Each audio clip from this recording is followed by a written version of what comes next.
Dasanzwe ikiganiro imbaraga z'umuzuko ikaze vyura mugenza we ikiganiro imbaraga z'umuzuko kimaze gutangura kuri radio Buja FM numwanya mwiza umwanya ukomeye umwanya udasanzwe ndakumenyesha ngo ni ikiganiro imbaraga z'umuzuko reka ndakumenyesha yuko izo mbaraga z'umuzuko ndi kukutangariza zirazura ubuzima bwawe zirazura imibereho yawe zirazura business yawe zirazura buri kintu cyose cyasinziriye cyangwa se cyafuye ku buzima bwawe mwisi ya Yesu Kristo wa Nazareti vyura mugenza we ikiganiro imbaraga z'umuzuko cyamaze gutangura ikiganiro imbaraga z'umuzuko cyamaze gutangura ukangure mugenza uko muwo muri kumwe umushinga naye wawe umufasoni wawe abana bawe bari kwitegura ndetse bagenda ku masomo ubavyure muri ko muradukurikirana muciye ku murongo wa 87.6 FM abari Bujumbura mu gihugu cyose ndetse abandi muri kumbuga nkoranambaga YouTube ni Albine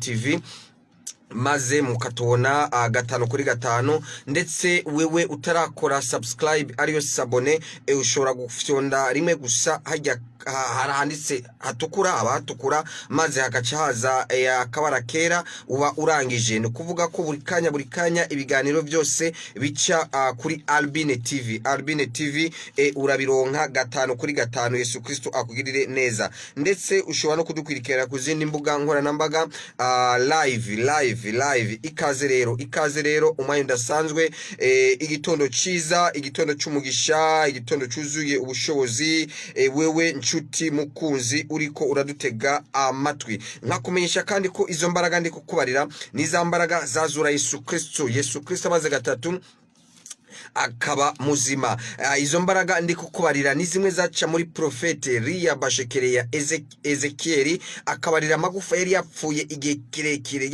kirekire maze agasubira akaba mazima izo nizo mbaraga ndi kugutangariza umunsi wa none mw'isina rya Yesu Kristo Nazareti turi umunsi udasanzwe mwiza Imana igushiriyeho kugira ngo ubone ubuntu bwayo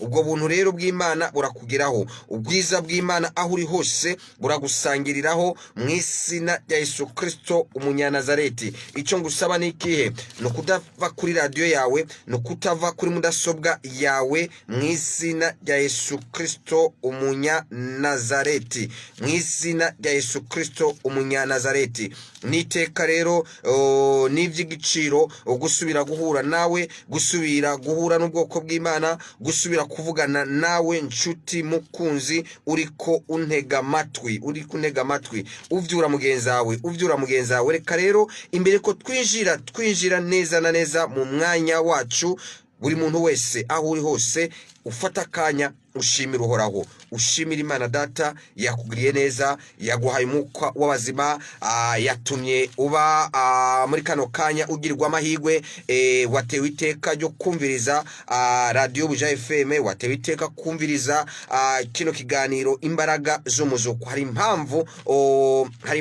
impamvu uri kurumviriza kino kiganiro imbaraga z'umuzuko Yesu Kristo wa Nazareti akugirire neza Yesu Kristo wa Nazareti aguhereza umugisha dushimira Imana buri muntu wese nawe ushimira Imana iyo Mana niyo kwizegwa iyo Mana ni nziza mw'izina rya Yesu Kristo wa Nazareti mw'izina rya Yesu Kristo Nazareti dushimira Imana nayo abapfumu n'abarozi abanyeshari kano kanya abanyeshari cyangwa se abanyeshari n'abantu bari ku rugero rwa mbere n'abantu bari ku rugero rwa mbere ntabwo basinzira nakubariye umunyeshari aza kuri premier niveau agakwirikira umurozi agakwirikira abandi ariko ntago wasinzira we naho waba usinziriye naho waba uri kurumviriza nabo nyine barumviriza radio kano kanya mw'izina rya Yesu Kristo wa Nazareti reka rero ushimira Imana mw'izina rya Yesu Kristo Nazareti Imana irahaguruka Imana yarahagurutse irasanzaza abo basi bawe abanyeshari abarozi abapfumu buri muntu wese yakwiyumvira nabi buri muntu wese yashaka kugirira nabi akwitwa hasi kubw'imbaraga za Yesu Kristo naho yo abari ingwara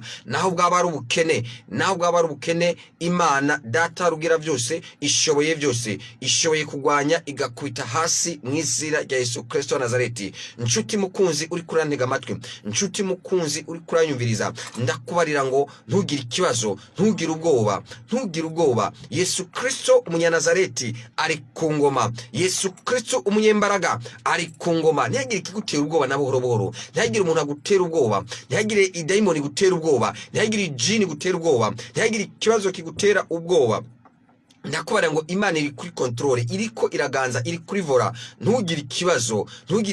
Uyu munsi ndakuzaniye inyishu ivuye mu ijuru mu izina rya Yesu Kristo wa Nazareti. Ndakuzaniye amakuru y'ijuru ku buzima bwawe mu izina rya Yesu Kristo wa Nazareti. Ntuhangayike, iyo ngwara si ikibazo, iyo ngwara si yo kukwica, iyo ngwara si yo kugutera ububabare, iyo ngwara ahubwo ni kugira ngo izina ry'Imana ryigaragaze mu izina rya Yesu Kristo wa Nazareti. Icyo kibazo kubona wahuye naco ntabwo ari kukumera nabi, ahubwo nico kugukarisha, ahubwo nico kugira ngo umererwe neza, ni kugira ngo wijire mu masezerano yawe mu izina rya Yesu Kristo wa Nazareti. Dushimira Imana rero, shimira Imana muri kano kanya mu izina rya Yesu Kristo. Ndakwizeza, ndakubarira ngo hari kuboko kw'Imana uza kubona mu izina rya Yesu Kristo wa Nazareti.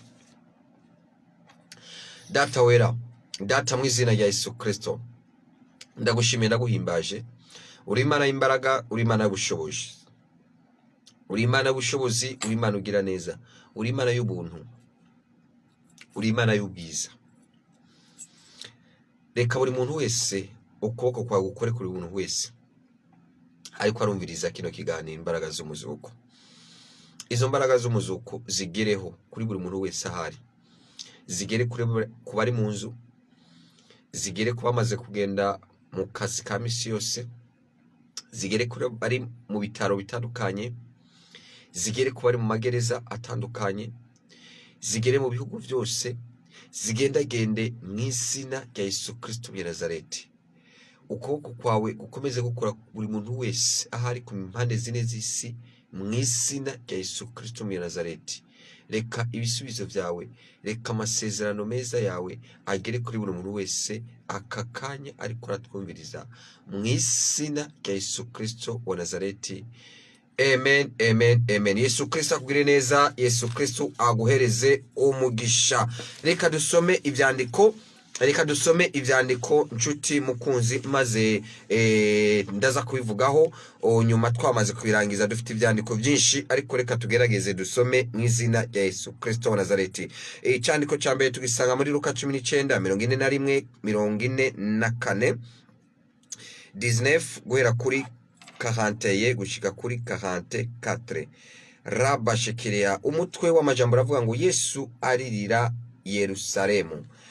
Ashitse hafi abona igisagara arakiririra, ati uyu munsi iyo umenya ivy'amahoro, ariko none bihishijwe amaso yawe, kuko iminsi izokuzako aho abasi bawe bazokurindira, ikirundo c'ivu kigukikije, nabo ubwabo bakagukikiza, bakakugariza impande zompi,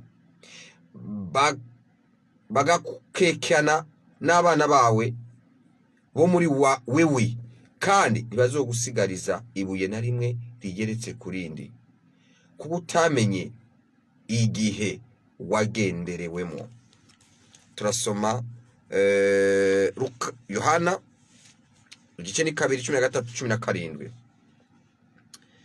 13:17 Yohana 2:13-17.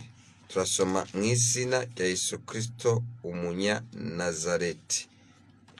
Yohana 2 2:13.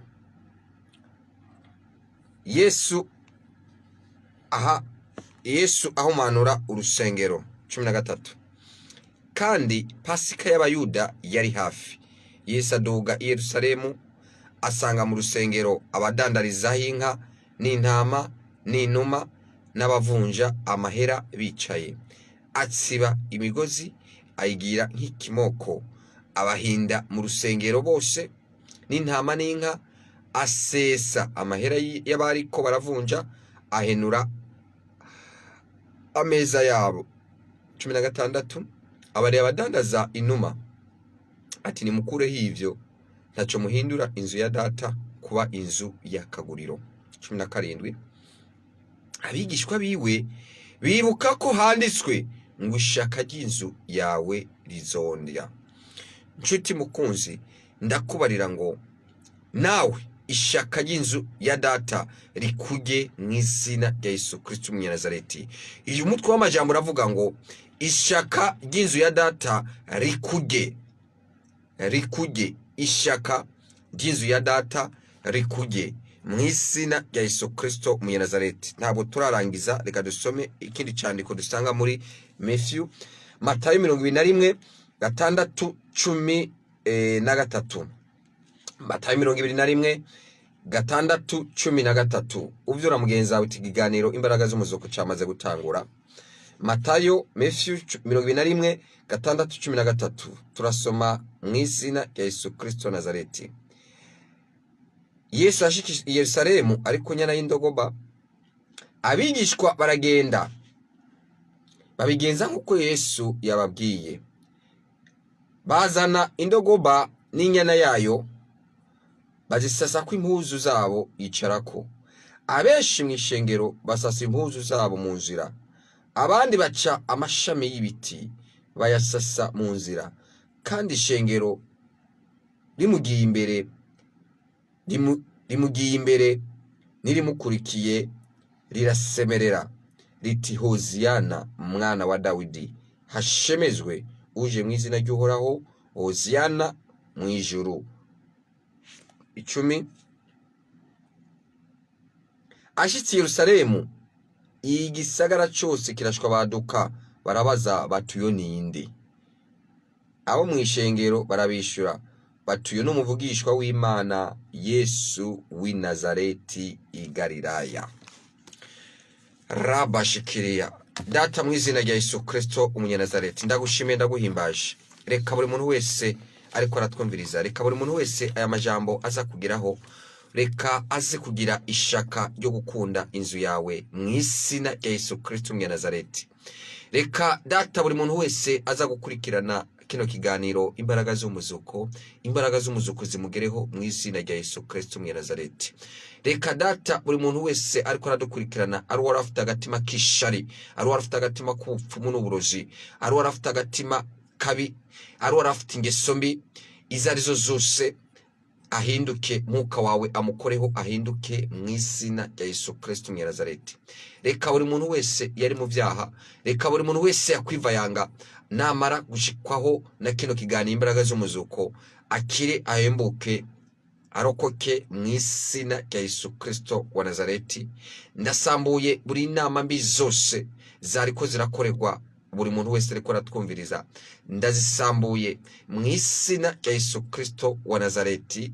Ndatwikirije amaraso buri muntu wese ariko aranyumviriza mu izina rya Yesu Kristo Umunyanazareti, kubo gushaka gukira, kubo gushaka kubohoka, kubo gushaka kugubwa neza mu izina rya Yesu Kristo wa Nazareti, mu izina rya Yesu Kristo wa Nazareti. Amen, amen. Yesu Kristo akugire neza, Yesu Kristo aguhereze umugisha. Ubundi habaho twasomye ibisomwa bitatu. Duhejeje gusoma igisomwa cya Matayo 21:6-13 bivuga yuko mu yandi majambo hari igihe habaho idimashe y'imikindo. Mu yandi majambo dimashe y'imikindo ni iki? Ni dimashe y'ibisandasanda, pomas. Hari rero icyo gihe i Matayo 21 twasomye ni gihe hari hasigaye indwi imwe kugira ngo Pasaka ishike. Muri icyo gihe rero Yesu Kristo yari yaraye kwa Lazaro na Mariya na Marita. Yari yaraye muhira kwa Lazaro, Mariya imuhira kwa Lazaro, Mariya na Marita. Yesu Kristo yari kwa Marita nkuko nabikubariye, yaravuye i Galilaya, yaragiye mu minsi mikuru ya Pasika. Ariko rero yari Pasika ya nyuma Yesu Kristo yaragiye kubamwo, kuko yabwirizwa kurangiza ubuzima bwiwe kuri ino si. Ikindi inshuti mukunzi ndi kukubarira, yarazi ko iyo Pasika ivugwa ari we ubwiwe himself, avugwa ari Pasika ubwo yiwe ya nyuma.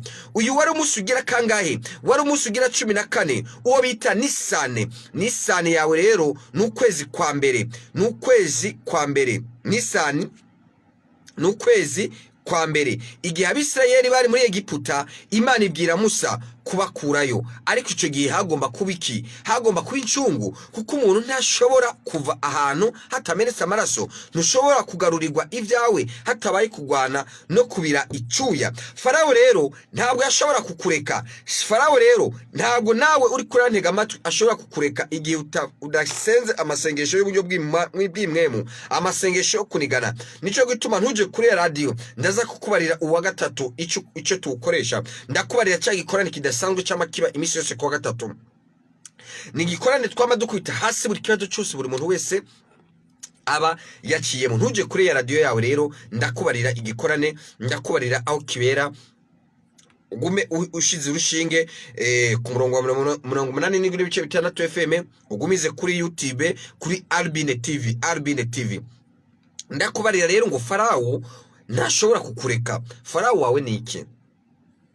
Farawo wawe ni iki? Nico kibazo cyawe, niyo probleme yawe, nico kibazo cyawe, nico kikubabaje, nakugahinda kawe. Hatabayeho kugwana, niyo mpamvu amasengesho yo kugwana abaho iyo turiko tugwanira ibyacu. Iri kugwanira ibyawe vyanyazwe mu buryo bw'impemu, ubwizwa gukoresha amasengesho y'impemu. Ijambo ry'Imana rikavuga ngo nimusenge mu kuri no mu mpemu.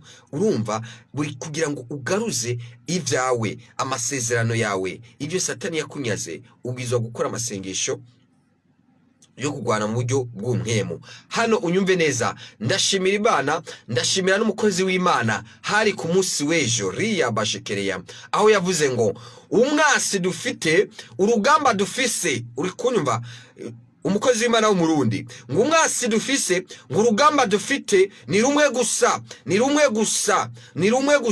ngo n'ubukene. Riya Bashekereya sika ya mashikoro. Umva, kugwanya ubukene, uwo mwasi yitwa bukene, iyo ngwara yitwa bukene, ubwo rugamba rumwe dusigaranye, nkuko umukozi w'Imana yavuze mu Burundi. We yavuze ngo n'urugamba rumwe, ubwo byavana na context arimo, ngo n'umwasi w'ubukene. Uwo mwasi w'ubukene ndi kukubarira, iyo ngwara y'ubukene tubwizwa kuyisenya mu buryo bw'impemu mu izina rya Yesu Kristo wa Nazareti. Kugira ngo dushike mu bifadika ni kuyigwanya mu buryo bw'impemu mu izina rya Yesu Kristo wa Nazareti, mu buryo bw'ibitekerezo mu izina rya Yesu Kristo wa Nazareti. Umuntu agahindura mentalite, umuntu agahindura ivyiyumviro mu izina rya Yesu Kristo wa Nazareti. Umuntu agakura amaboko mu mpuzu agakora. N'ijambo ry'Imana rivuga ngo nzahezagira imirimo y'amaboko yawe. Reka dukomeze. Utanze icicumi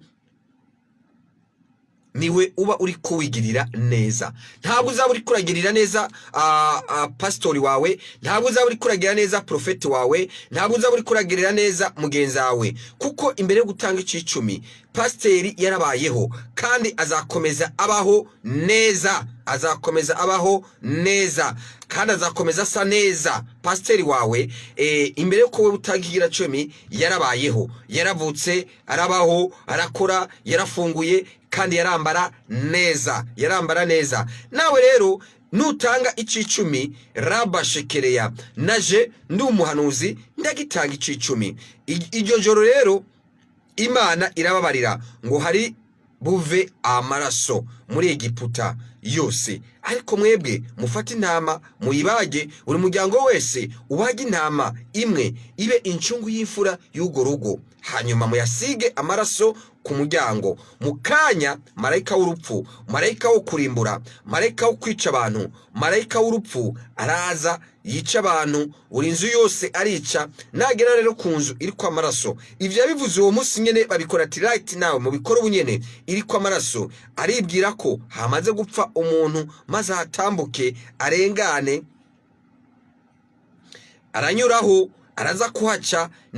Niho havuye ijambo bita pass over, Pasaka, guca iruhande. Pasaka bisigura iki? Pass over, Pasaka, guca iruhande, to go over mu Cyongereza. Riya Bashekereya Yesu Kristo agwiriye neza inshuti mukunzi, ngo kuri mwebwe ni itanguriro ry'umunsi. Niko Imana yababariye ngo kuri mwebwe ni itanguriro ry'umunsi, ni itanguriro ry'ukwezi, ni itanguriro ry'umwaka. Riya Bashekereya sika ya mashikoroya, ngo niro premier z'ukwezi kwa mbere, ubwo ngo niro premier z'ukwezi kwa mbere. Twebwe turi muri 2021 calendrier Gregoire niyo dukoresha, ikirangamisi cya Gregoire, calendrier Romain, aho Yesu Kristo yavuka. Ku Bayuda bari mu mwaka wa 5700 babwirizwa kuziririza Pasika imisi 14. Ukwezi kwa Nisani n'ukwezi kwa mbere ku Banyisirayeli. Kano kanya muri Isirayeli twe turi mu kwezi kwa kane, bo bari mu kwezi kwa mbere. Bari mu kwezi kwa mbere. Ngira ngo ucubyumva. Ni byiza ngo ubwoko bwanje bwishwe no kutamenya. Aya magambo ndiko kubarira ntabwo azaza mu mpemu ngo yafate mu mpemu, ntabwo byashoboka. Ntabwo byashoboka. Fata ku kwezi kwa mbere mu Bayuda kwitwa Nisani, twebwe mu ukwezi kwa mbere kwitwa Nzero, ariko ukwezi kwa kane kwitwa Nindamukiza mu Kirundi. Kwezi kwacu kwitwa Ndamukiza turimo. Rero Ndamukiza twebwe turimo muri Isirayeli n'ukwezi kwa mbere ni janvier yabo, ariko ntabwo bayita janvier, bayita Nisani. Igihe baziririza Pasika, Abisirayeli bafata indwi zibiri. Iyi misi Yesu Kristo nawe yahora aja i Yerusalemu. Somene ya mbere yari nakore ko yari kwa Marita na Maria na Lazaro. Indwi ya kabiri yagomba kugenda yagomba kugenda i Yerusalemu. Unyumvirize neza, aha niho Yesu Kristo azafira, kuko niwe wa mwana w'intama wo muri Egypte ucungura abisi bose. Wanyumvishije? Amaraso yiwe rero niyo azoshigwa ku mitima yanyu, kugira ngo umunsi wo kurimbuka nuza usange Yesu Kristo yaramaze kugupfira. Aho niho twebwe dutandukaniye n'andi madini, aho niho twebwe dutandukaniye n'andi mashengero, kuko twebwe dufise uwapfuye akazuka, ariko bobo ntawe bafite. Anyumvirize neza, twebwe dutandukanye n'andi mashengero, twebwe dutandukanye n'andi madini. Riya bashikiria sika ya mashikoroya. Ntushake ko twebwe dusa n'andi madini, ntushake ko twebwe dusa n'abazungu, ntushake ko twebwe dusa n'abarabo. Twe turisangije. Nako ari igituma twisangije. Specialite yacu nuko twebwe twizera, nuko twebwe dufise Yesu Kristo yapfuye akazuka. Riya bashikiria sika ya mashikoroya. Uwo niyo twizera, uwo niyo tuvuga, uwo niyo dutangaza. Turavuga ngo Yesu Kristo, Yesu yupo, tunamutangaza yupo, ariho. Turamuvuga Yesu Kristo yapfuye, tuvuga imbaraga ziwe, tuvuga ubushobozi bwiwe, tuvuga amaraso yiwe, tuvuga ubushobozi bw'amaraso yiwe, tuvuga power of blood, tuvuga ubushobozi bwiwe, tuvuga imbaraga z'umuzuko, tuvuga uwo Yesu Kristo. Niwe ndiko ndakubarira, niwe naje hano kugutangariza, niwe na saa yine nuza kuza, niwe nza kukubarira mu izina rya Yesu Kristo. Niwe mugabo akomeye, uwo yapfuye akazuka, niwe nkurikira, niwe nawe ukurikira, niwe uri kurumviriza, niwe ndakubarira mu izina rya Yesu Kristo Nazareti. Uzi ko ari umuntu yumvise Yesu Kristo, uzi ko ari umuntu umurozi, umunyeshari yumvise izina rya Yesu Kristo, yumvise wagiriwe neza na Yesu Kristo. Ndaza gutanga akanya kugira ngo abantu bashimire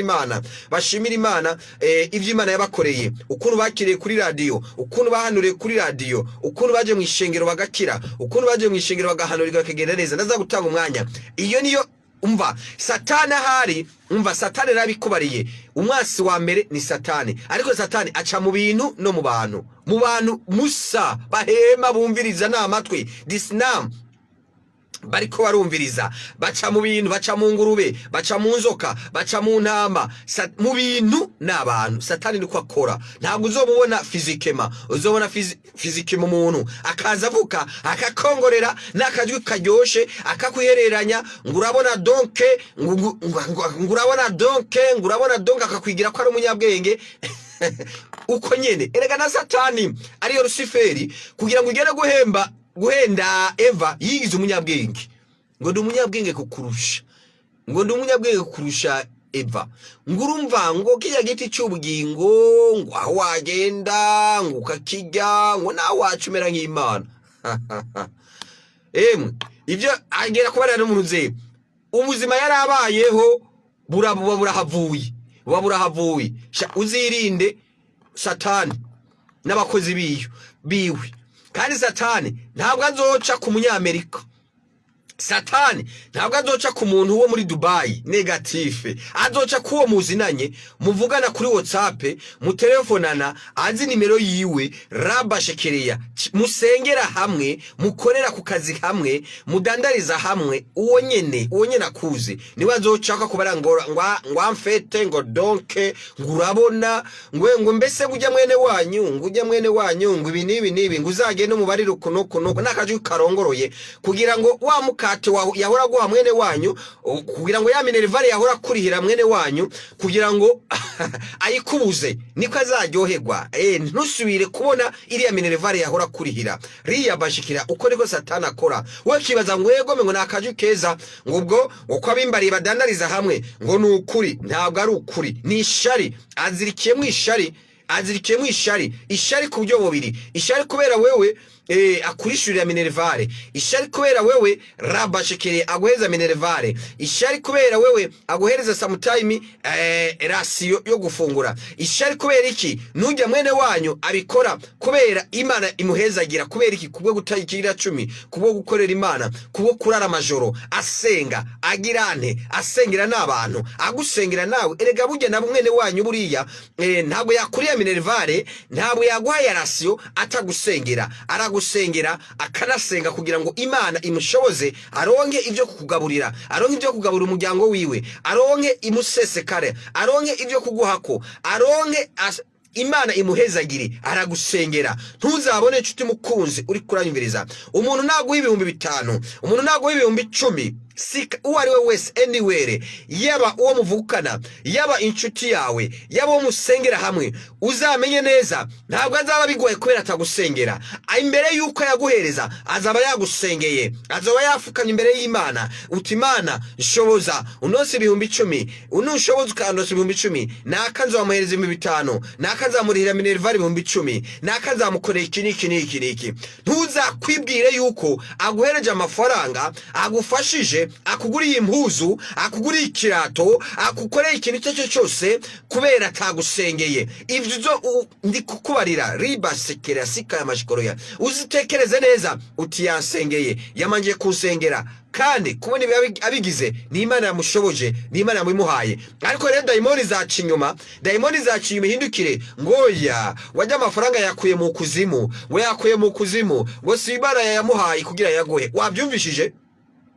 Uri kunyumva wa mugabo we, uri kunyumva wa mugore we, uri kunyumva wa mukobwa we, uri kunyumva wa nkumi we. Uko nukuri ndi kukubarira, riya bashekereya sika ya mashiko. Umva ndi kukubarira uko nukuri, ndi kukubarira ayo nama kuri ijuru, ndi kukubarira ayo nama kuri ijuru, ndi kukubarira uyumve. Oba yagusengeye, aba yasense, uba wasense igitondo, umugoroba. Wewe birashoboka butasenze, wewe birashoboka ukaba wicariye ngaho, wewe birashoboka ukaba wiyumvira gusa ibiryo, ibyo kurya, ibyo kwambara gusa ngo nzabikuraha. Birashoboka wewe ukaba wirirwa kuri WhatsApp gusa, wugure WhatsApp, uraba amanimero y'abantu bari ku murongo kugira ngo bandikire, kugira ngo bagurane amafaranga, kugira ngo ubatelefone ubabarire ibibazo byawe. Birashoboka. Ariko ndakubare ngo ujya ubutinze buri mwanya kuri WhatsApp cyangwa se kuri telefone, menya ko aba ariko aragusengera, menya ko haba ari ibindi ariko arasengera nawe aba mubasengera uburimwo. Nubona rero ejo hirya yejo aguhaye ikiro c'inyama, nubona ejo hirya yejo aguhaye ikiro c'ibiharage, ejo nubona hirya yejo aguhaye mukate, uzashimira Imana kuko azaba yaraye amajoro agusengera kugira ngo uwo munsi bishoboke. Yes, kugira ngo uwo munsi bishoboke. Yesu Kristo yaramaze igihe gito i Betaniya, niyo bamusukiye ko ya mavuta y'agaciro. Unyumvize neza, niwe Yuda yavuga ngo ayo mavuta yari guhabwa abakene. Yuda Iskariyoti anescrow, umuntu yari kumugura, yamuririye amafaranga. Uri kurabyumva? Dafu wa Yesu Kristo ngo ayo mavuta ngo ni bari kuyasuka kuri Yesu Kristo, ngo bari kuyagurisha ngo agafasha abakene. Yesu Kristo yafasha abakene bangana gute? Yafasha abakene benshi, yakuye abakene benshi mu bukene abagira abakire. uwo ni Yesu Kristo. Mugabo kubera ubugome bwa Yuda Iskariyoti, ba Yuda Iskariyoti no muri kino gihe bariho na kano kanya, ba Yuda Iskariyoti bariko baranyumviriza 5-5.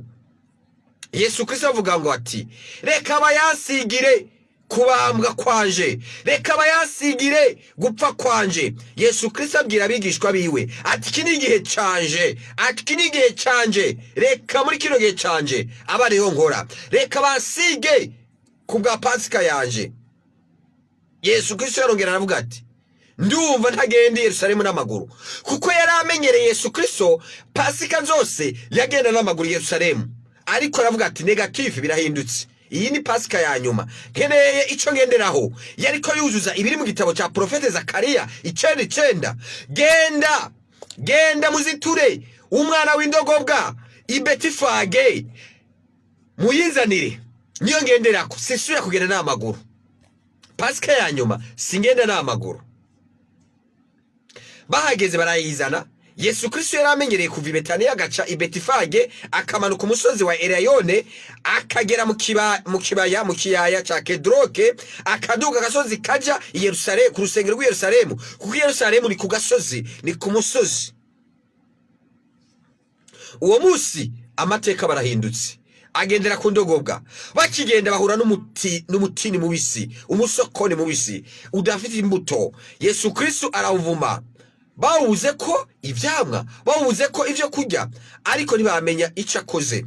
Yesu Kristo ageze ku musozi wa Eleyone, babigishwa baraza ngo dore ya ndogobwa ngiyi. Yesu Kristo yicaye ku ndogobwa, hari hasigaye indwi imwe itanguriza ugupfa kwiwe.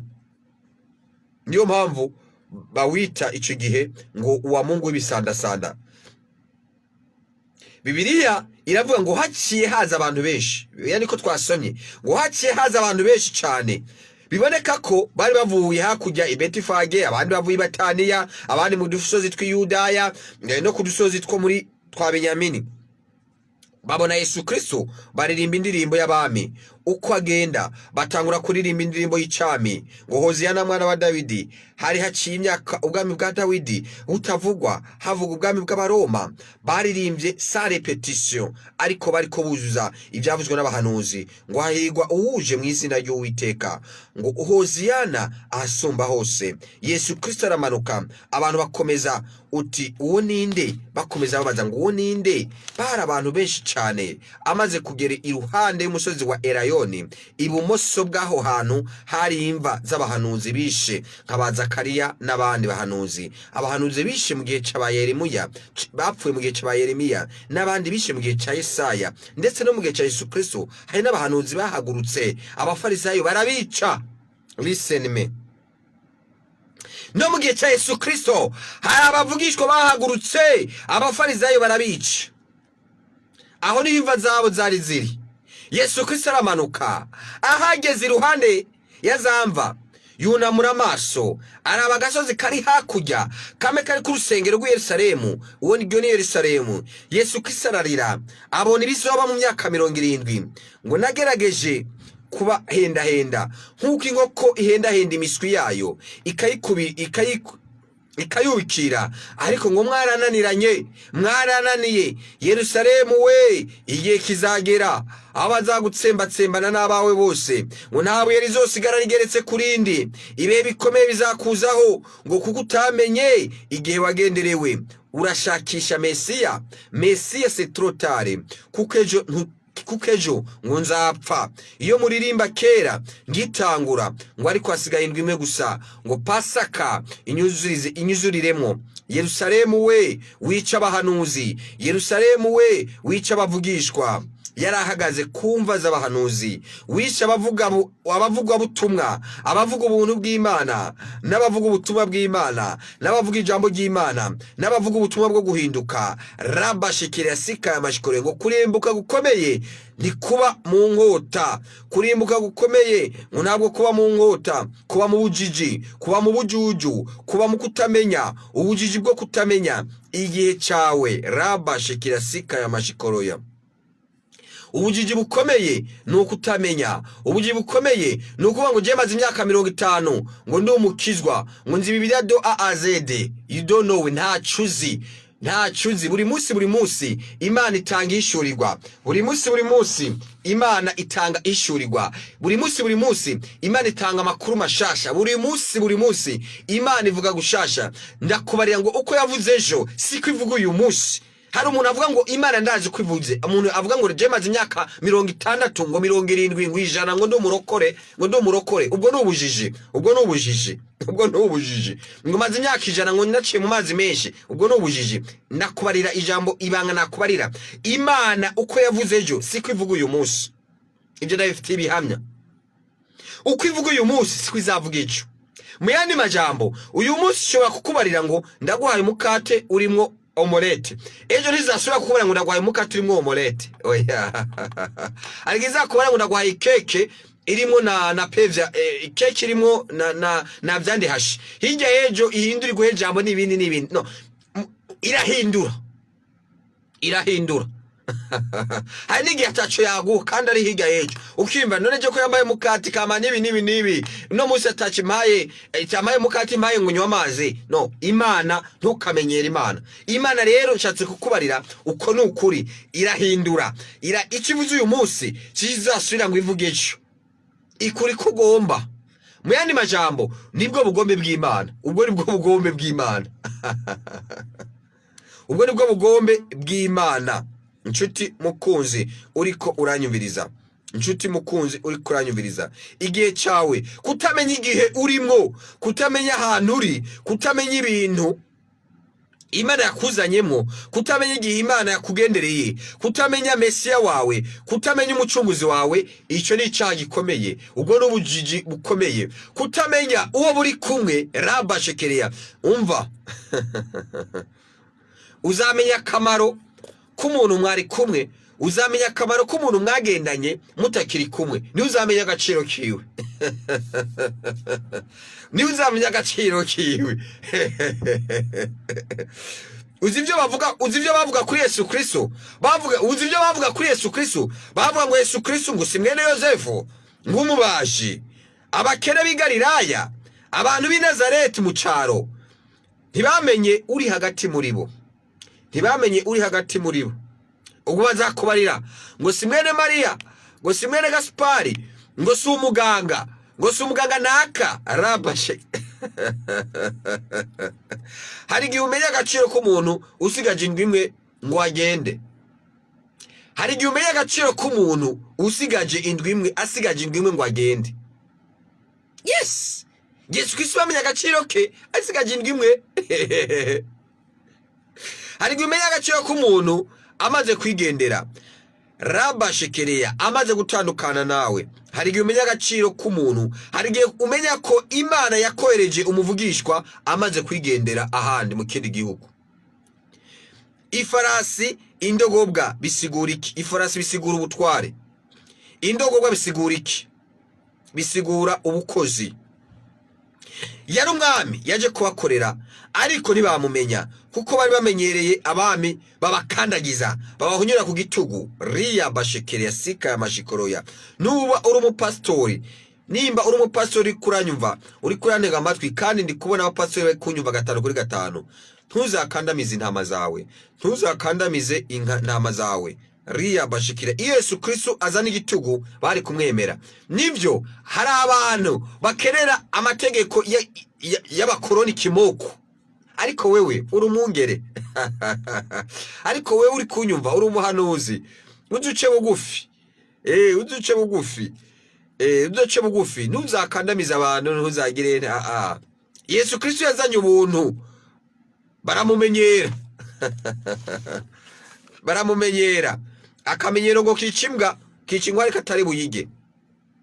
Ntukamenyere umuhanuzi w'Imana, ntukamenyere umupastori, ntukamenyere umuntu w'Imana, ntukamenyere umukozi w'Imana, ntukamenyere Yesu Kristo, ntukamenyere ngo ni ubuntu. Yesu Kristo ngo yazanye ubuntu, yicisha bugufi,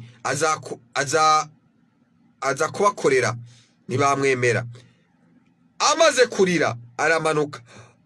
Misiyo ya Yesu Kristo yari iyihe? Yari yari he? Mission Yesu Kristo yari Betaniya, ahantu habiri, tubofu yari Betaniya no mu rusengero Yerusalemu. Urukundo yakunda inzu y'Imana, urusengero. Abayuda benshi bari bahari, bavuye ku isi yose, habagwa intama ibihumbi n'ibihumbi. Bagera igihe bakuzuza aratari amaraso, barangiza bakarekura amazi, umuvo ukamanuka uva kuri ako gasozi ukazogera epfo mu kibaya ahari riba rya Sholowamu, nepfo cyane mu kiyaya cya Kedroni. Ariko byose byava ku rusengero. Umunsi Yesu Kristo yahageze avuga ngo abafise inyota nimuzi wanje. Yarahagaze iruhande y'umuvo uri gutemba amazi amanuka i Solowamu. Niho ndetse Yesu Kristo yarungise yampumyi ngo manuka i Solowamu, kuko niho amaraso yose yava mu rusengero atembera akamanuka. Ngo yampumyi ngo manuka i Solowamu wiyogeshe amazi mu maso ndetse urahumuka. Abikora uko nyene. Igihe umuvugishwa ko ari ikintu right nawe uzagikore ubwo nyene mu izina rya Yesu Kristo. Iyo yari Pasaka, bari busy gutamba. Abantu bari bavuye i Galilaya, abari bavuye Izadumeya muri Siriya, abari bavuye mu bihugu bitandukanye, bari bafise amafaranga ariko badafise intama, bari badafise n'inuma, badafise n'inka. Ndaza kugusigurira inka bisigura iki, intama bisigura iki, inka bisigura iki. Riya bashekera sika ya mashikoroya. Ushaka kuragisubiramo kino kiganiro. Abandi nabo bi Yerusalemu babona umwanya wo kuzana inka zabo n'intama, kuko ni igihe cya Pasika. Ngurira umutamvyi abage, niyo yari business barimo. Ntutondane ikimasa uragisanga iruhande y'igicaniro. Abava Dumeya, Siriya, mu Bugiriki, Fonika, mu Butaliyano, muri Egiputa, abo bose ku rusengero turafise isoko y'ibitungwa. Hari tererero nini yari imbere y'urusengero, bahita ngo mu mbaraza za Salomo, cyangwa se ngo mu gikari cya Salomo, cyangwa ngo kote. Abantu bakunda kwateramira mbere yo kwijira mu rusengero. Abakuru b'urusengero bari batanze ibibanza, bagatanga udukioske 2 metre kare. Ngo umukene nihaza umukene aza kugura inuma, nihaza uwifise ari hagati na hagati aze kugura intama, nihaza umutunzi aze kugura inka. Niyo mpamvu moske ya Omari, umusigiti wa Omari, iriko indome y'inzahabu. Hari imisigiti ibiri rero, hari imisigiti ibiri Yerusalemu. Moske ya Omari n'uwitwa umusigiti wa Al-Aqsa. Mu gihe cya Yesu Kristo, moske ya Al-Aqsa niho hari havyagiye za ntama n'inuma. Hari vyose kugeza kuri moske ya Omari imbere. Yesu Kristo araza agomba kubereka autorite afite kubera urukundo rw'inzu y'Imana. Hari ivyo atemera kubona imbere yuko apfa. Hekari mbanza kugoza mbere yuko ninjiza abantu muri kahare.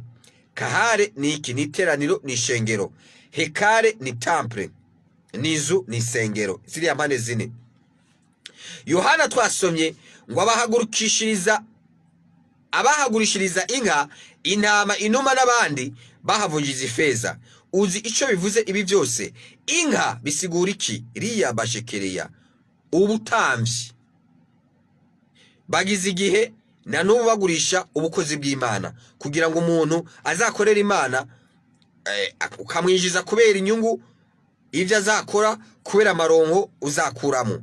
Kabiri, intama, ubuzima bwo kwitanga.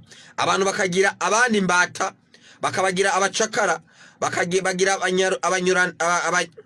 intama urazi kutavuga, bakabagira abacakara. Kera baragurisha abantu, hari kera ikintu cyitwa esclavage. Intama ni iki? Ni isura, ipicha ya Yesu Kristo. Intama ntabwo ivuga, naho uzayikubita ntabwo izaboroga. Intama kandi ntabwo ifite n'amahembe yo gusekana. Inuma isigura iki? Ni ikimenyetso cya mpwemu yera. Abantu bagacuruza impano kugira ngo babeho, bagacuruza impano zabo kugira ngo bubake, baryame, bajye. Abandi bakavunja amafaranga kandi bari mu nzu y'Imana. Yesu Kristo icyo gihe aravuga ngo ngomba guhindura ivyiyumviro, ngahindura abantu kandi ndavyereke aba bantu baraduze bose baramuririmbira. Abafarisayo begera Yesu Kristo ico gihe ngo bariko bavuza ugwamo ngo babwire baceceke. Abafarisayo, unyumviriza abafarisayo, ndarakora abafarisayo cyo bavuga. Yesu Kristo arabishura ati mwa abafarisayo mwe, abandi baceceka, ndi mu gihe canje n'aya mabuye araririmba. Kandi Yesu Kristo yari ready to do it. Yesu Kristo yari ready kubikora. Umva abafarisayo ngo cecekesha ngo cecekesha abantu bawe. Arambwira ati none reka baririmbe ni mu gihe canje kuko Pasika igirigere. Taba abantu ubona nabo reka kuririmba, aya mabuye ubona ari ready. Vuga ati n'ubu nyene bahore aya mabuye abari yaririmba nayo urayahoza aya mabuye. Ntabwo amaradiyo azareka kuvuga, ntabwo amateleviziyo azareka kuvuga. Riya bashekereya sika ya bashekereya. Ntabwo Buja FM izareka gusamirana. Nimba witeze ko Buja FM iradiyo nziza iri ko abayobozi beza na bene y'Imana bahezagira bahereza umugisha, ivugira ko abantu b'Imana isha kwikiganira imbaraga z'umuzuko, nimba witeze ko itazavuga, nimba witeze ko itazavuga, usubize inkota mu bwubati. Niko Yesu Kristo yabari umwigishwa wiwe ngo subize inkota mu bwubati. Iki ni igihe dushimira Imana, dushimira n'abayobozi b'u Burundi. Amaradiyo ari mu Burundi haguma havuka amaradiyo n'amateleviziyo. Ni kugira ngo iki? Ni kugira ngo ayo maradiyo tuzayacishe ku butumwa bw'Imana. Abantu ntihagire umuntu azavuga ngo sinigeze numva ubutumwa bw'Imana, ngo sinigeze numva ubutumwa bw'ukwihana. Ntugire ikibazo, mukanya wewe uri umunyabyaha ndaza kukwatuza, ndaza kukubarira wakereza ugize umwami n'umukiza. Ntugire ikibazo, kandi none ndaza kugutumira mu gikorane, uraza kwakereza ugize umwami n'umukiza. Yesu Kristo akugirire neza, Yesu Kristo aguhezagire, Yesu Kristo aguhereze icyo umutima wawe wifuza mu izina rya Yesu Kristo. Ariko unyumvirize neza, ico ugambirije nico uronka, ico witekereza nico uronka, ico wiyumvira nico uronka, nico nsindagira. Sika ya bashekereya. Wifuza gukira urakira, wifuza gutunga uratunga, wifuza kwishyurwa amadeni urayishyurirwa, wifuza ufite iryo shari nsindagira iryo shari nyene. Nsindagira iryo shari nyene none urifite wanze kurivamo. Ugira ishari rya mwene wanyu, ugira ishari rya mugenzi wawe ngo nuko umugabo we yamuguriye igitege gishasha, ugira ishari mugenzi wawe raba shekereya sika ya mashikoroya ngo nuko afite impano, ngo nuko ari umuvugishwa w'amahanga, ngo nuko ari umuvugishwa w'ishengero runaka, ngo nuko ari umuintercesseur, ngo nuko ari umusenzi, ngo nuko Imana imucamwo, ngo nuko adandaza ibidandazwa bye bisohoka. Nawe ntiwaza mu gikorane imisi yose twaba tugira imisi yose ku gatatu, nawe ugasengerwa ugahezagirwa, hanyuma ukagenda nawe ibintu byawe bikagenda neza, nawe bikagenda neza.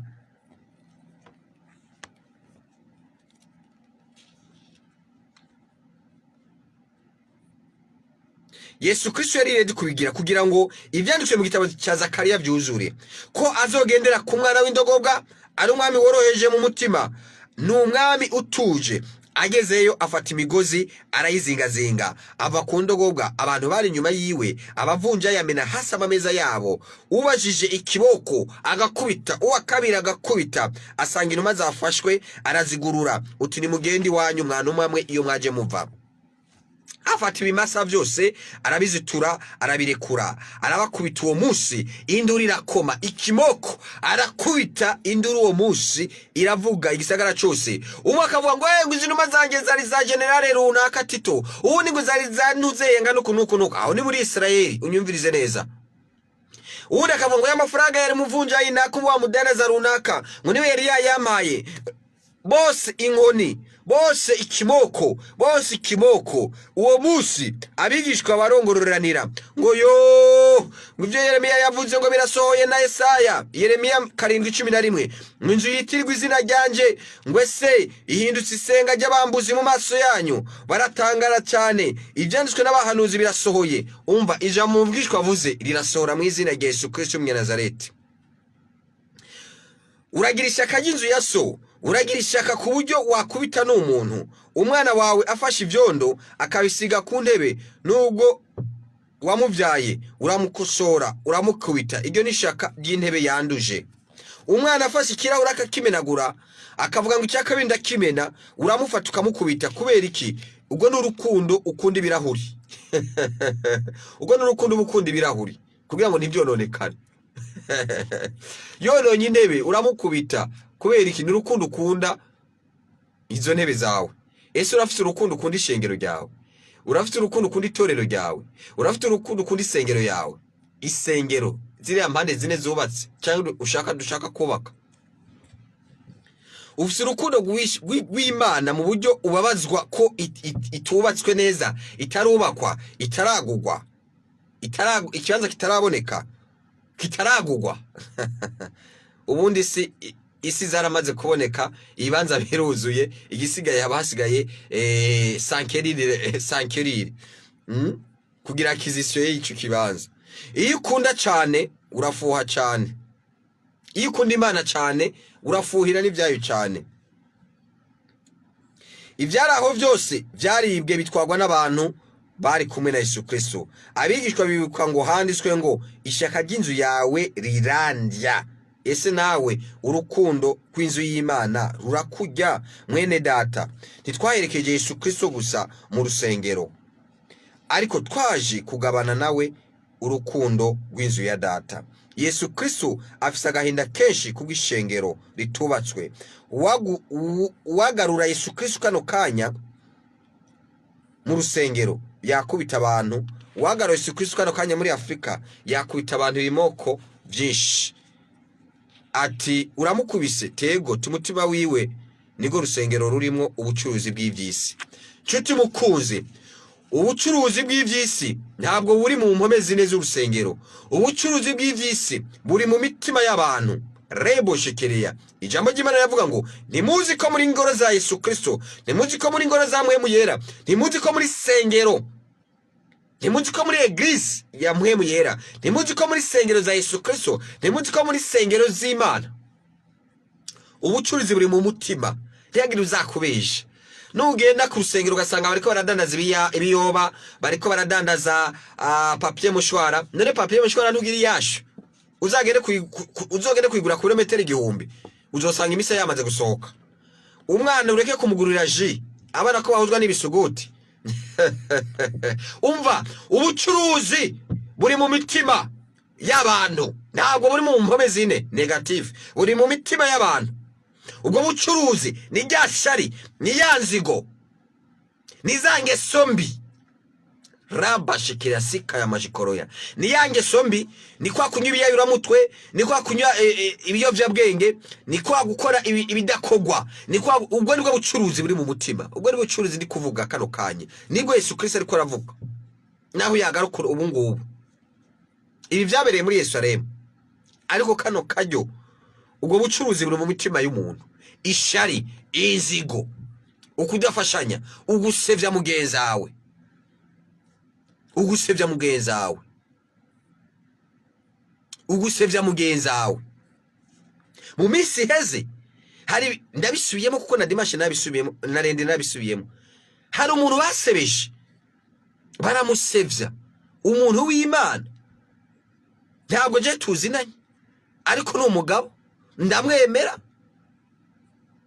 Imana imuhumugisha hari. Imana imuhumugisha hari, imwongereza umugisha.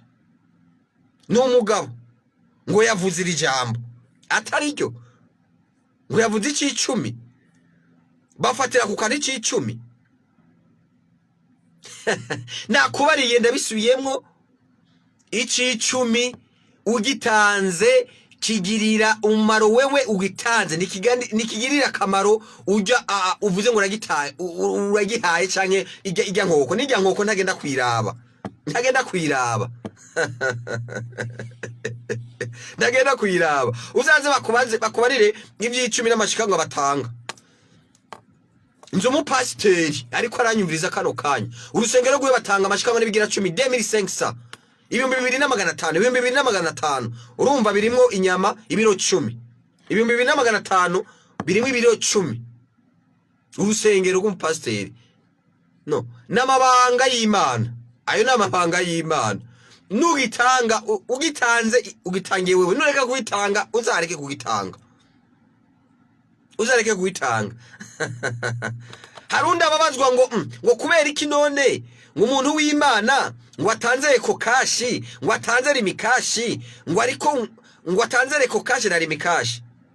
Umva ngenda bikubarire live, ndaza kuzitanga inimero uri kuranyumva kuko uraza kuzikoresha mu gutelefona, nari uza kuzikoresha mu gutelefona, ndeke kuyiguha ndayiguha ati nimero uyinterefoneko, uyitelefoneko basi umva ndayiguha uyitelefoneko.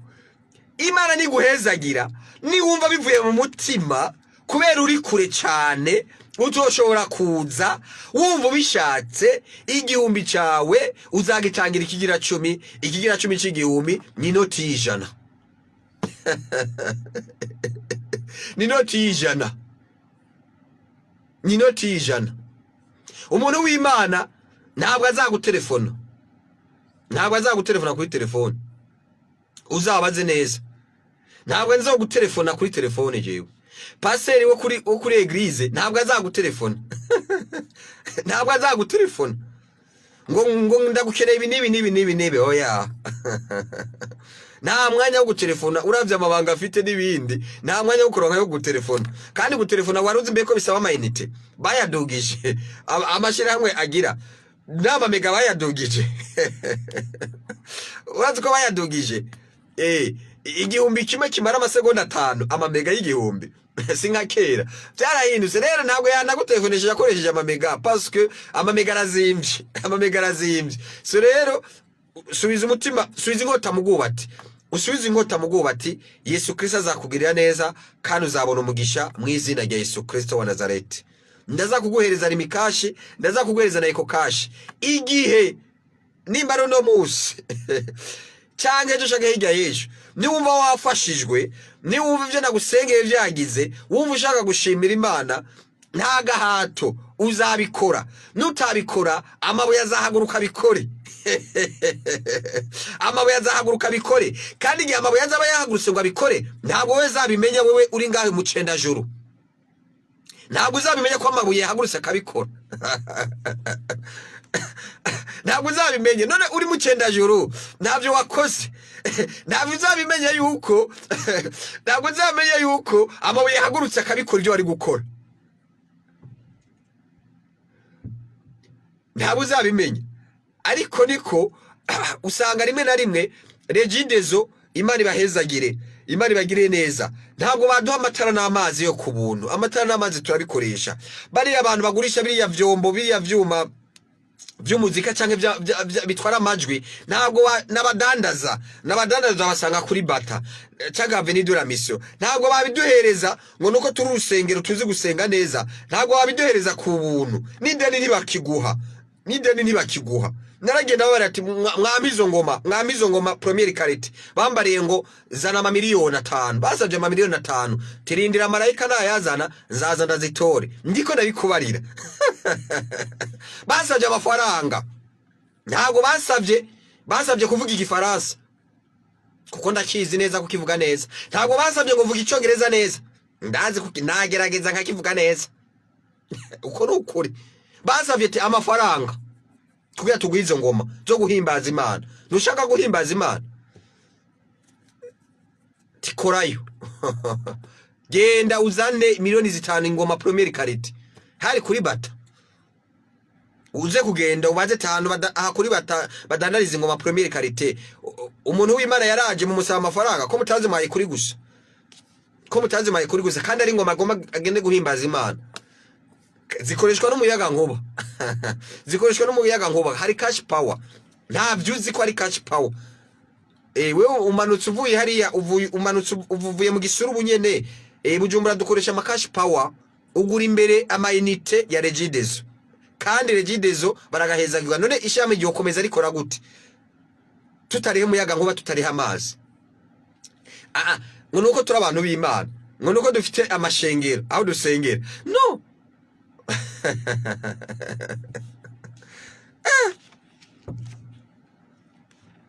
Yesu Kristo aguhezagire, Yesu Kristo akugiriye neza. Yesu Kristo aguhereza icyo umutima Yesu Kristo aguhereza icyo umutima wifuza. Karibu rero ndagutumye mu ikoraniro, wewe urushe n'uremerewe urazana ikibazo kandi kirakemuka kuko ni ku gicaniro cy'Imana mu izina rya Yesu Kristo. Abarira bose, abashavuye bose, abaremerewe bose ndabatumiriye mu izina rya Yesu Kristo. Karibu uyu munsi mu gikorane kiza gutangura saa 4, ndakubarira mu kanya aho kiza kubera. Abikoreye ingwara, abikoreye ubumuga, abikoreye imivumo, abikoreye ubukene,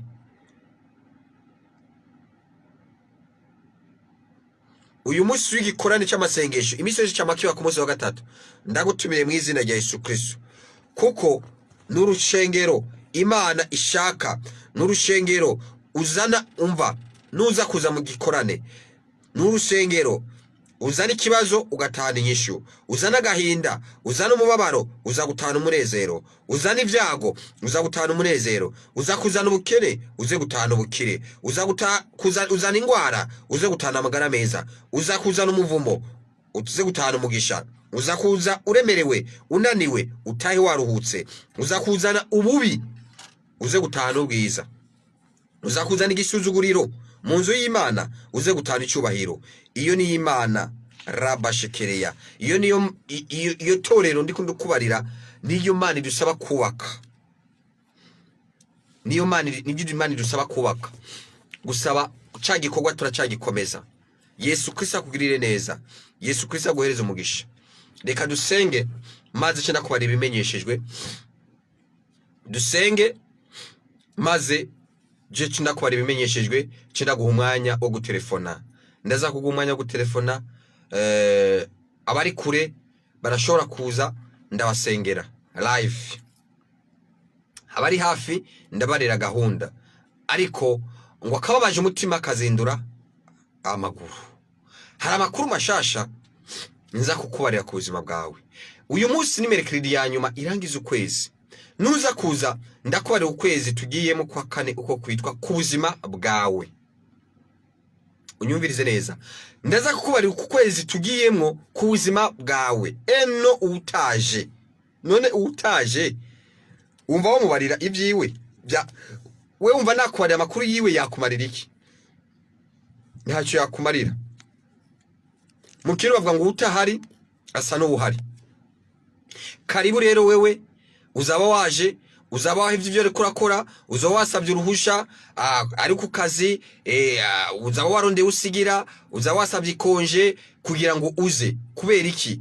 Nabdondaguye ngo wewe urushe canke uremerewe ngo mu nzu y'Imana mu gikwane kidasanzwe cyama cy'imisi yose kwa gatatu, urabona ubwiza bw'Imana, urabona inyishu y'Imana, urabona icyubahiro cy'Imana, urabona ubwiza budasanzwe, urabona ubuntu bw'Imana. Karibu rero ndaza kuguhanurira wewe ukwezi kwa 4 ku buzima bwawe, ukwezi kwa 5 tugiyemo uko kuzaba kwitwa ku buzima bwawe, ivi uzabonamo ku buzima bwawe. Unyumvirize neza ngaha, narabivuze reka ndabisubiremo. Hari abantu badashaka kumva, hari abantu riya bashekereye, hari abantu badashaka gutahura. Nakubariye hari ibirere bitatu. Ikirere cya mbere, hari abantu bigira ngo nabasenzi, nivyo kwigira umusenzi ni vyiza, bakagenda mu kirere bakabona imigambi ya Satani, bakavuga ngo neretswe wazoba ibi nibi. Icyo ni ikirere cya Satani. Ikirere cya kabiri ni paradizo. Ikirere cya gatatu ni ku ntebe y'Imana. Ubutaha kuwa mbere kugwera saa 8 z'ijoro nzakubarira impande zine, insiguro y'impande zine. Impande zine mu gifaransa les 4 points cardinaux ni dohere ni est, ni est, dohere muri est, dohere muri est, dohere muri est, tumanuke muri sud, ouest na nord. Sivyo? Mu kirundi ubwo bishobora kungora gato.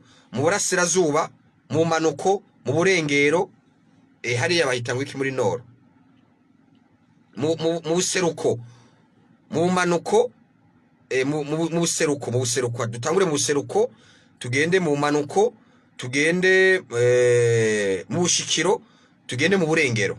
Okay.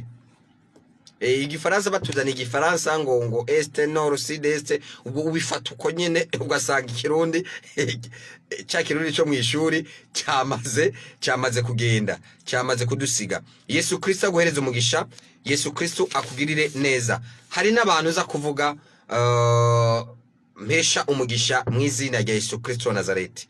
Hari abantu mpesha umugisha mu izina rya Yesu Kristo. Ndaza kuvuga amazina y'abantu mpesha umugisha mu izina rya Yesu Kristo. Igihe Satani yumvishije izina ry'umuntu aheshejwe umugisha, biramujya ati why kubera iki umuhesheje umugisha, kubera ko umusengeye, kubera iki naka yaronka umugisha. Satani iramujya. Satani nyene nuwo kuribwa nyene. Kandi cyo natangariza Satani n'abakozi biwe, nta ntambara muzatera. Intambara ya mbere ya Runyota ni yabaye mu ijoro, Mikaeli yarayikubise hasi. Ntabwo rero Luciferi nawe Satani nawe ateza intambara iyo yose kuri buri muntu wese. Ntabwo washobora kugira iriya ntambara. Warabonye ukuntu wayineshejwe ugakorokana n'icyagatatu cy'abamarayika bawe babaye deshi, bakubiswe hasi, imyuka mibi. Nta yindi ntambara uzasubira guteza, nta yindi ntambara uzasubira guteza. Ndagutangariza Satani uri kunyumva, mu yandi majambo ndi kubarira abakozi babiwe ba Satani. Harabita ngo abakozi b'Imana ari abakozi ba Satani. Uri umunyeshari usumba umurozi, narabikubariye. Ntukagira inzigo, uri umunyenzigo, umunyeshari jaruzi, usumvye umurozi n'abarozi ndi kubavuga nabisiguye. Rero bivuga iki mu yandi majambo? Satani yama yaguteguriye gupfa. Satani yama yaguteguriye kugwara. Satani ndiko nakora imigambi yiwe. Satani yama yateguye ko inzu yawe yogwa hasi. Satani yama yavuye ko itangwa n'ikiraro. Ikiraro cacika. Iyo ni imigambi ya Satani birazwi. Satani yama ishaka ko abavukana bagwana. Ariko Imana ugiye mu kirere c'Imana ku ntebe y'Imana, Imana ikubare ati biriya ni bito, nzabikubita hasi. Ntabwo bizagira. Nimba Satani agambiriye kwica abantu 100, ntabwo bazapfa 100. Ntabwo nzabarekura ngo bagende. Apene kubera afite abantu bakoresha bafite ibirari bamaze gukamekera, azotwara umwe. Izi mbaraga z'amasengesho, ubushobozi bw'Imana. Cyane ntagiye numwe atwara. Ntagiye numwe atwara. Ntagiye numwe atwara. Uzasenge. Uzasenge. Ni wumva uje kukubarira ngo ugomba ufuze umbwiye ati ni wupfa, jewe ntiharagera komfa. Dufite amasezerano nshuti mukunzi uri kuranyumviriza. Dufite amasezerano. Ntabwo turagena mu bihugu bya Afrika, ntabwo turagera ku bihugu byo hanze tuvugiriza ubutumwa. Hari amasezerano, nawe ufite amasezerano. Ntabwo uragenda muri Amerika, hari amasezerano ufise. Nturibaruka, hari amasezerano ufise ubwizwa kwibaruka.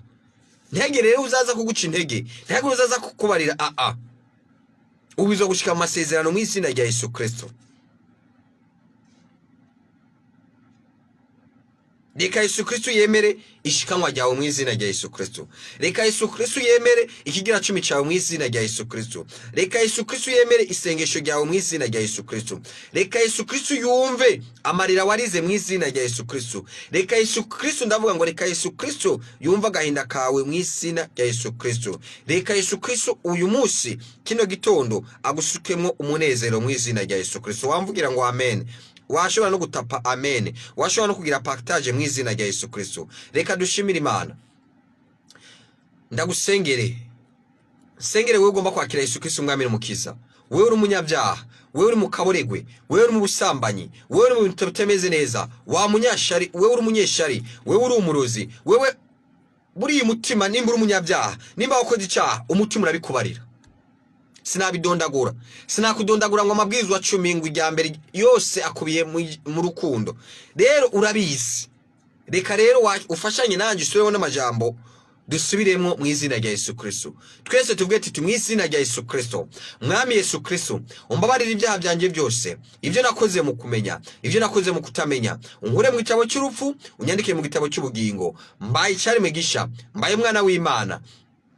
Ndose ubugingo budashira, unkize byose unkize ingwara, unkize ubukene, unkize ubushomeri, unkize amadeni, unkize ubumuga, unkize kutavyara, unkize guteba kuvyara, unkize igisuzuguriro, unkize imivumo, unkize uruvugo, unkize imanza, mw'izina rya Yesu Kristo wa Nazareti. Mbaye icare mwigisha, mbaye mwana w'Imana, untwikiriza amaraso ya Yesu Kristo kugira ngo simve mu bugombe bwawe, kugira ngo simve mu ishaka ryawe, mw'izina rya Yesu Kristo wa Nazareti. Amen. Amen. Yesu Kristo akugiriye neza. Ubaye icare mwigisha, uronse umunezero. Yesu Kristo akugiriye neza. Tera intambwe rero, utera intambwe uze kuza bari begere Bujumbura. Tukubarire uko tuzabatiza kuri wa gatanu n'itariki 30, tuzabatiza mw'izina rya Yesu Kristo wa Nazareti. Tuzabatiza mw'izina rya Yesu Kristo wa Nazareti. Umurongo rero wa telefone ni 79 13 44 22 13 79 13 44 ushaka kudusangiza intaye yawe, amashimwe yawe, ushaka ko tugusengera live, utelefone, uvuga uko witwa naho uri, dutelefone aho uri kugira ngo tumenye. Abo mu Cibitoke cyane baradutelefona, n'abari Bujumbura baradutelefona cyane. Yesu Kristo abahereza umugisha, Yesu Kristo abagire neza. Reka twakire uwa mbere ku murongo. Aro shalom. Nyinde dutelefone mu dutelefone muri he? Ego Kevin Bubanza n'amahoro. Ego Ego Kevin.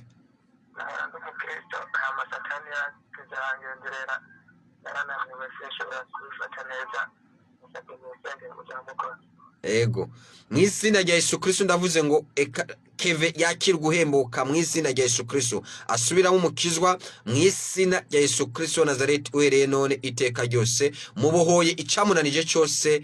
Amen. Byarangiye Keve. Karibu rero, Yesu Kristo agure neza, utera intambwe.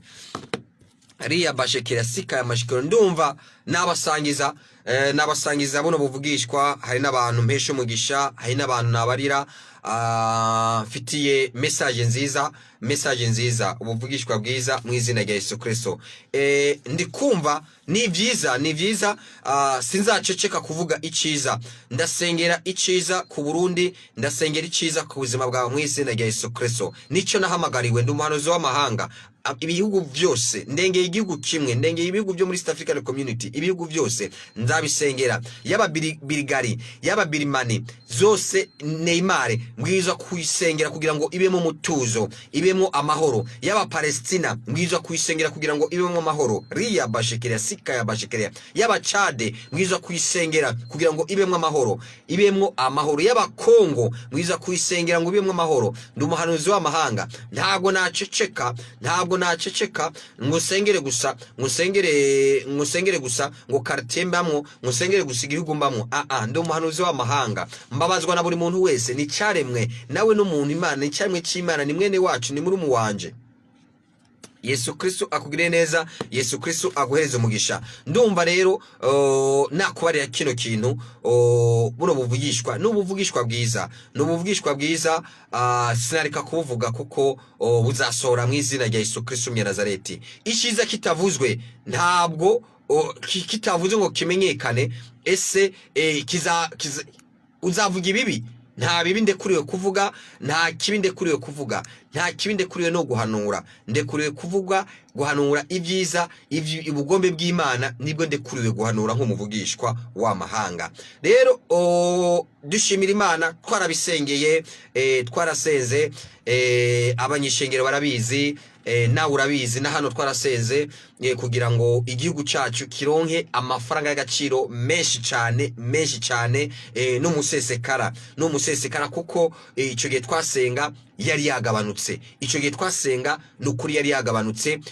Ugiye kuyarondera mu mazu, mu mabanki y'ubudandaji baguha makeyi, icyo gihe baguha makeyi. Rero byabaye ngombwa yuko dusenga kugira ngo Imana yugurure imiryango. Abatanga amafaranga, Banki Mondiale yatangiye, Banki Africaine, BAD, Banki y'Abarabu, amambasade, ibihugu bitandukanye kugira ngo bizane amafaranga y'agaciro, birekure turabohuza amafaranga y'agaciro mu Burundi. Icambere shimi Imana nuko duke twamaze kwemega ariko n'utwo duke twamaze kwemegwa n'utumiliyoni hafi 50 tw'amadolari Banki Mondiale yahaye Uburundi mu bisata bitandukanye harimo n'ivy'ubuvuzi, ariko ni duke utumiliyoni 50 tw'amadolari ni duke uravye abarundi turi miliyoni hafi 10 murumva utwo turacari duke nawe watugabanganya urumva yuko ari duke cyane, turacakenerere yandi ivyo tubishimira Imana. Hari navuga n'ubuvugishwa bwiza nuko vuba hari igihugu c'abarabu n'abazungu kigiye guhereza amafaranga, imfashanyo y'amafaranga Uburundi. Ndagisubiramo ivyo tubishimira Imana. Iyo Imana ivuze, iyo Imana ihanuye biraba. Hari igihugu c'abarabu ndetse n'abazungu kigiye guha imfashanyo Uburundi. Ivyo bigiye kuba vuba. Hari ndabona hari na kaminuza y'abigenga mu Burundi vuba igiye gukora umuhango wo gutanga za diplome, kandi bazagira umugisha. Ntabwo navuga izina ry'iyo kaminuza, ariko nayihawe nabyo ni byiza. Ibyo ni byiza rero byo gushimira Imana. Ibyo ni byiza byo kuvuga, kugira ngo nawe uvyumve, wumve ko Imana ikora, wumve ko dusenga Imana kandi tukumvirwa, wumve ko ivy'Imana ivuga ibyisezeranye yasezeranye ibishitsa. Hari abantu numva nahesha umugisha imbere yuko nza kuvuga abantu mfitiye message nziza, ariko ntarashika ngaho hari umuntu untunge nibyakubabaza wihangane, ndavuga n'impamvu. Hari umuntu nubwo ashobora kuba ari umudamu, n'umuntu yitwa Kankindi Marie Chantal. Kankindi Marie Chantal yavukiye Gihanga muri village. Kankindi Marie Chantal niza gutanga inimero muze kuyimumpera andondere, kuko kubera iki nshaka kumugirira neza, kuko yageze kungirira iciza ndi mu mwaka wa 7 niga muri 7e. Kankindi Marie Chantal avuka Gihanga mu ma village, sinkibona neza, sindiko ndabona neza village ya mbere ya kabiri ya gatatu ya kane, ariko ndumva ni village. Kankindi Marie Chantal yavukiye Gihanga muri village. Ndaza gutanga inimero nayitanze 79134420. Uwo wamuzi ko akiriho amuhereza inimero. No mudamu arirabura yankoreye iciza ndi mu mwaka wa 7, andihira amafaranga ya consultation medicale kuri Prince Jean Charles. Ibisigaye nshaka kumugirira neza, nshaka kumwishura ineza. Nta telefone yiwe ndakubarengo mvuze telefone yiwe kuno mvuze bike, simvuze abavyeyi biwe, nashobora kuvuga abavyeyi biwe, ariko yitwuko nta cyaha kandi nta cyankoze. Unyumve neza, wowe uri kuranyumva ushobora kwiyumva ngo mvuze amazina y'umuntu. Nshaka kumwishura ineza, kandi niza kuvuga amazina wumve ko ndi umuhanuzi w'amahanga. Ni message nziza, ntabwo ari message mbi. Ntabwo ari message mbi, ntabwo ari inkuru mbi. Sishaka kubabikira oya. Kino kiganiro ntabwo rushiramo amatangazo yo kubika, amatangazo yo kubika, ariko kandi ndahojeje umuryango wa Jojo babuze umuvyeyi. Imana ibaho kwigumya, Imana ibagirire neza. Imana ibagirire neza. Rero mwebwe muri ko muradukwirikirana, reka ndabamenyeshe urutonde rw'uno munsi. No munsi turi ku munsi wa 3, uze kuza saa 4, guhera saa 4 igikwani kizaba gitanguye cyo gukira ingwara, kubohoka, ubuvugishwa, ubuhanuzi. Tuza gutangura saa 4 tuze guheza saa 9. Buri muntu wese azaba yaje tubona abona kajya agahanurirwa.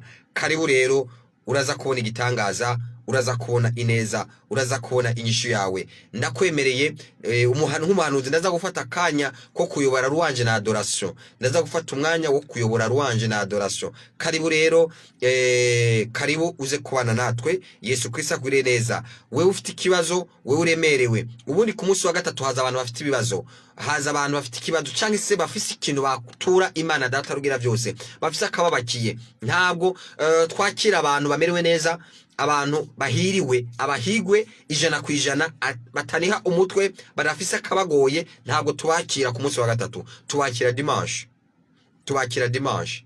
Kuwa gatatu n'abantu baba bafise akantu kababakiye, hari ikintu kibananije, kibaremereje, canke bashaka kuvugana n'Imana, bashaka kwegera intebe y'Imana, bashaka kumva ati twafata umwanya, ndafise ideni hariya, ndashaka mfite projet nini nyakwegera Imana.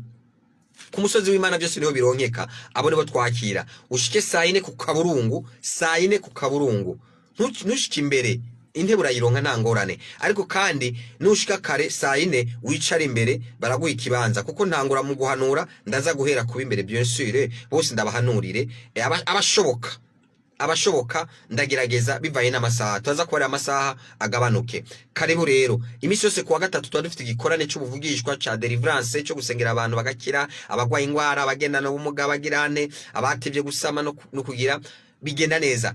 Ubishoboye kandi wewe uri umugore ukeneye gusama watevye, uzanane n'umushinga ntaye wawe. Ni vyiza kuzana n'umushinga ntaye wawe, ni vyiza kuzana na muri couple, kuko umwana mumuronderana hagati yawe n'umushinga ntaye wawe, ntabwo mumuronderana na mpwemu yera, muze kuzanana rero. Nivyo vyiza yes, nivyo vyiza. Yesu Kristo aguhezagire, Yesu Kristo agwire neza. Ariko birashoboka ukabushaka umubonano n'umuhanuzi, ukaba witwaje intebe, uhashike saa 3:30, uhashitse saa 3:30 barakwandika, umuhanuzi w'amahanga araza kukwakira, witwaje intebe, nta cyakirimwo. Karibu, iyo ntebe izakwicarako mugenzi wawe, iyo ntebe izakwicarako abandi, kuko intebe wicarako ntabwo ari niyacu, ntabwo ari niyanje, niz'abakozi b'Imana baduhaye, abo ngaho nyene baduhaye ikibanza, bacu baraziduha. Ntabwo nuza kubiraba uraza gusanga itananditse ko n'ivyandiko by'iwacu. Karibu rero, Yesu Kristo aguhereza umugisha. Karibu rero, Yesu Kristo agure neza. Ku munsi wa gatanu abaza wabaje no munsi turaza kubarira urutonde rw'umubatizo uko bizagenda. Tubatiza twebwe muri Tanganyika, kuko Tanganyika imeze nka Yorodani, kandi tubatiza mu izina rya Yesu Kristo umunyanazareti. Karibu samedi tuba dufite amasengesho yo kwihema saa 1:30. Karibu abamama baza bambaye ibitambara, bikwije, bambaye neza, sauf igitambara kirabura. Karibu tubona ubwiza bw'Imana. Imana ivugana natwe, ivugana na buri muntu wese, ikorera na buri muntu wese. Karibu, Yesu Kristo aguhereza umugisha.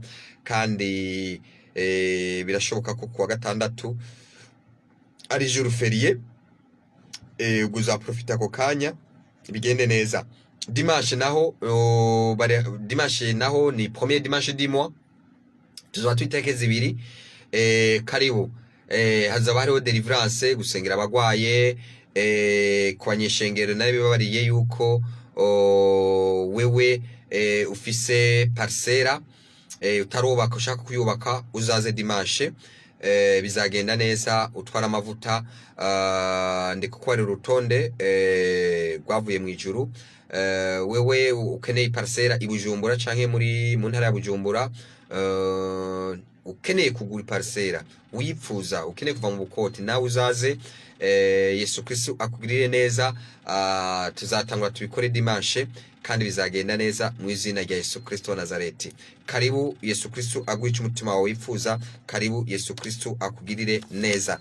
Ndumva telefone ni 49134442. Reka twakire undi ku murongo wa telefone. Allo, shalom.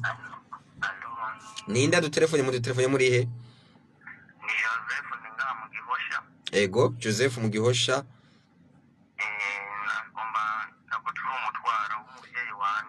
Joseph mu Gihosha, umuntu yitwa Ndayiragije uramuzi?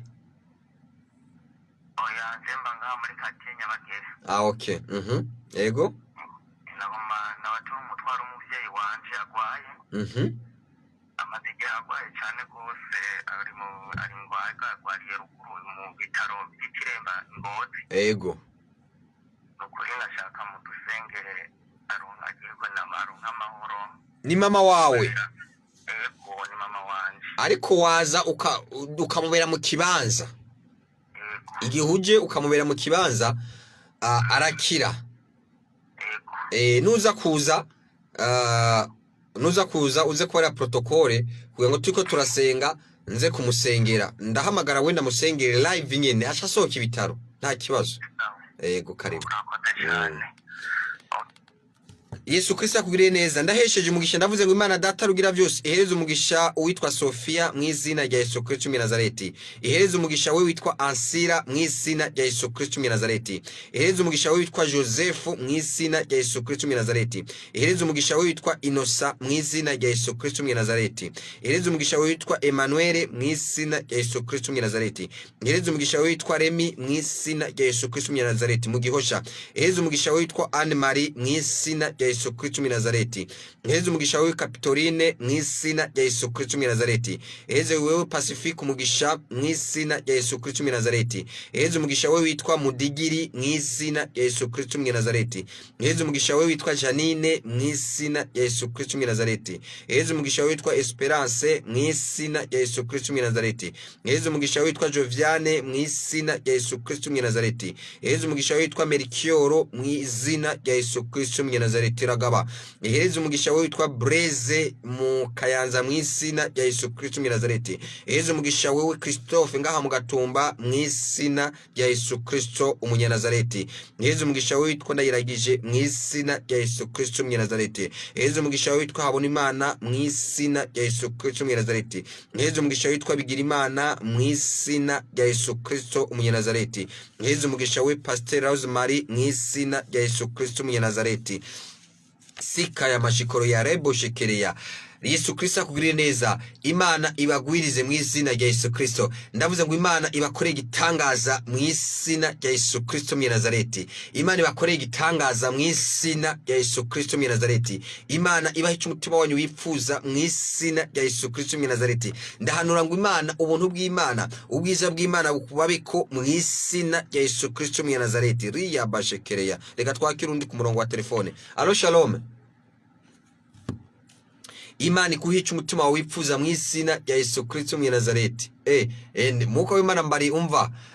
Ntago namwibagiye Emmanuel. Nduwimana Manuel ntago nakwibagiye ngaha mu Kanyosha. Imana iguhereze umugisha nawe mu izina rya Yesu Kristo mu Nazareti. Uri kuranyumviriza numvishe muko w'Imana ngo rega Nduwimana Emmanuel ngo nawe wamuvuga ngaha mu Kanyosha.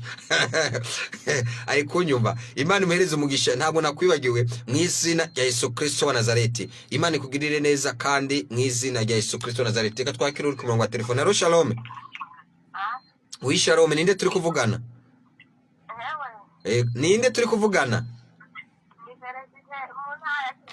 Ego wifuza iki? Felicite. Ego vuga. Vuga. Ego vuga. Turi kuri radio.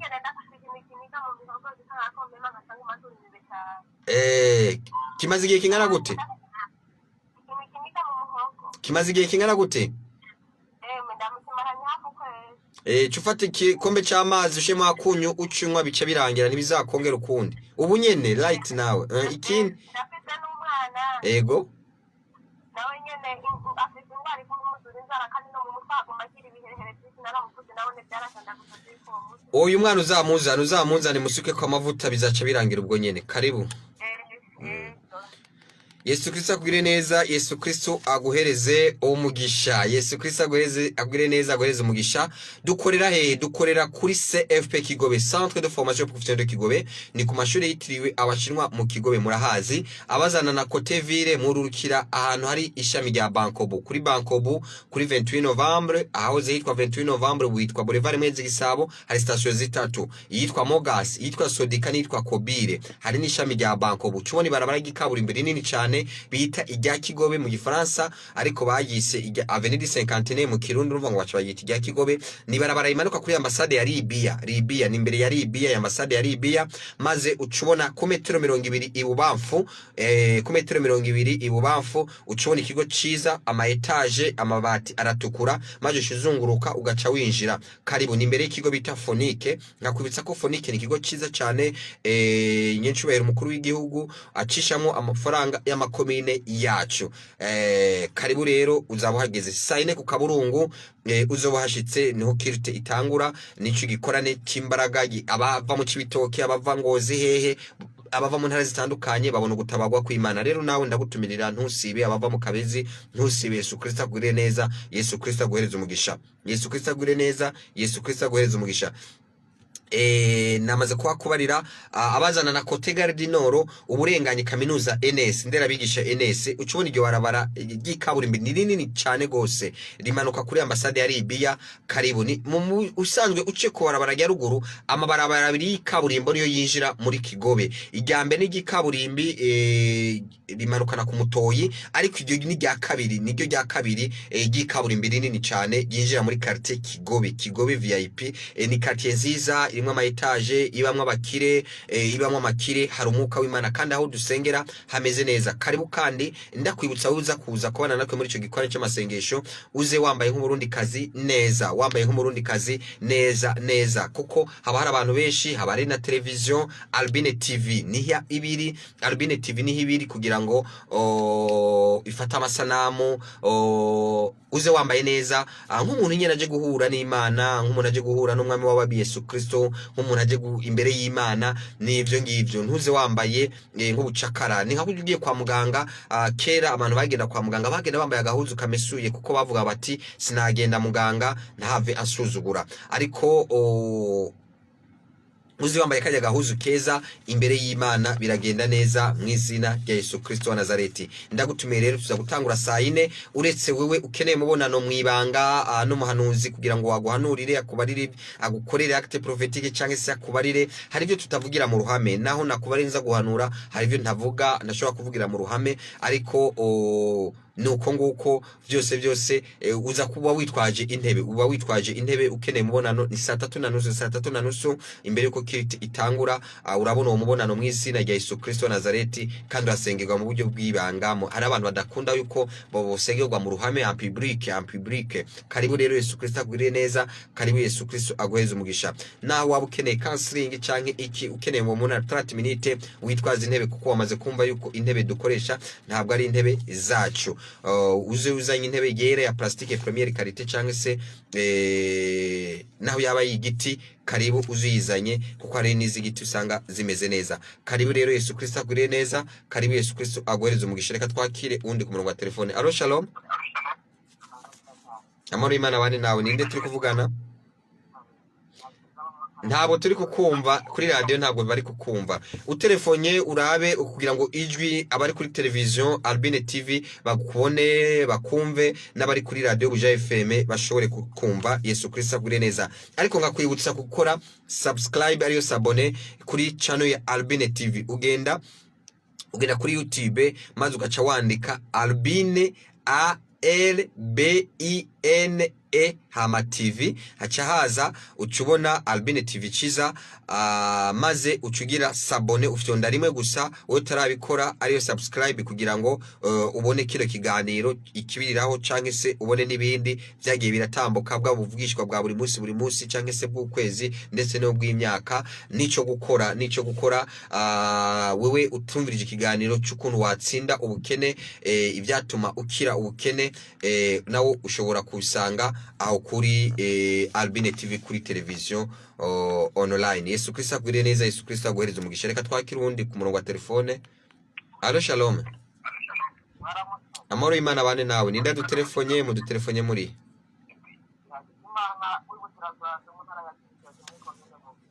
Hakizimana ibukirasazi ariko bukirasazi ni zone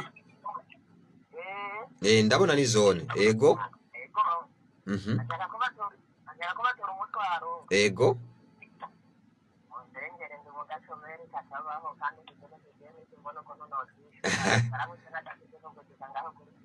nta kibazo Imana yabikora umva ufata ikirahuri cy'amazi ushiremo umunyu ukaraba Imana irakwishuriye amadeni mu izina rya Yesu Kristo wa Nazareti karibu za telefone udusanga izi ntaye yawe nishime ryawe Yesu Kristo agurire neza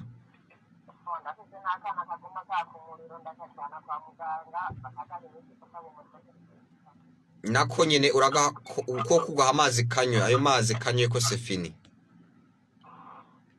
sawa Yesu Kristo agurire neza Yesu Kristo aguhereza umugisha nimero mu telefone ako ni nayo ya Eco Cash nimero mu telefone ako ni nayo ya Eco Cash irimo Eco Cash ni 29134442 ushobora kuyitelefona ko irimo na Eco Cash ntuzagira inzitizi igihe wahezagiye uyu munsi haba umunsi canke ejo canke hirya yejo ntuzagira inzitizi tese kuko ushobora kutelefona ndaza kuba nimero ya pasteri nimero ya pasteri kangigwe ko ndayiguhereze ni 77 nona mobe 77 45 55 20 canke naho tokoresha yarewo ugatelefona pasteri azakubarira uburyo waza ku rusengero washika ku rusengero ikibazo cyacho cyose wakimubaza hano kuri iyi nimero mu izina rya Yesu Kristo wa Nazareti nawe numusaba Eco Cash azaguhereza ino Yesu Kristo aguhereza umugisha harabo bidakunda ko baza nka Blaise ari mu Kayanza Imana imuhereza umugisha kandi ntaraza na rimwe ku rusengero nibuka umunsi yarungise 5000 ibihumbi 5 amafaranga menshi yarungise 5 avuga ati ni kugira ngo iyi ndwi nzagira umugisha nzadandaze nzatera imbere bizagende neza ni umuhungu Blaise afite ukwizera kwinshi cyane kandi Imana imugiriye neza ahari ndizera umunsi umwe tuzabona n'amaso mu yandi haba mu Kayanza tuzagendayo mu izina rya Yesu Kristo wa Nazareti Imana imugirire neza Imana imugwirize amen allo shalom allo ndabaramukije amahoro Imana bane nawe ninda dutelefone uri hehe nitwa Aniseti ngahe Bujumbura Aniseti Bujumbura n'amahoro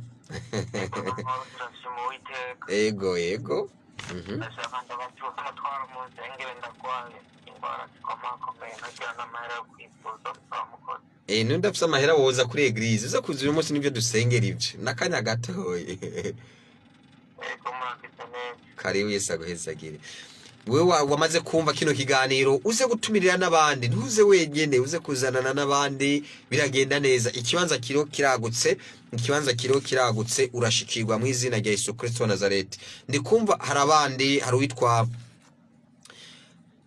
uwitwa Yosefu aze kuza ndumva namufitiye message kandi ni message nziza mu izina rya Yesu Kristo wa Nazareti ndumva we witwa Emmanuel Yesu Kristo akugirire neza mu izina rya Yesu Kristo wa Nazareti ndavuga Emmanuel ndi kuvuga reka nshire ko precision neza aripfuza ku Imana ya mukoreye igitangaza nta permis de conduire afite permis de conduire ngira ngo aravyumva ubu nyine cyayiyumva ubundi hari ba Manuel barenga 1000 ariko no umwe nkeneye umwe niyo mpamvu shize ko ino precision acha ariyumva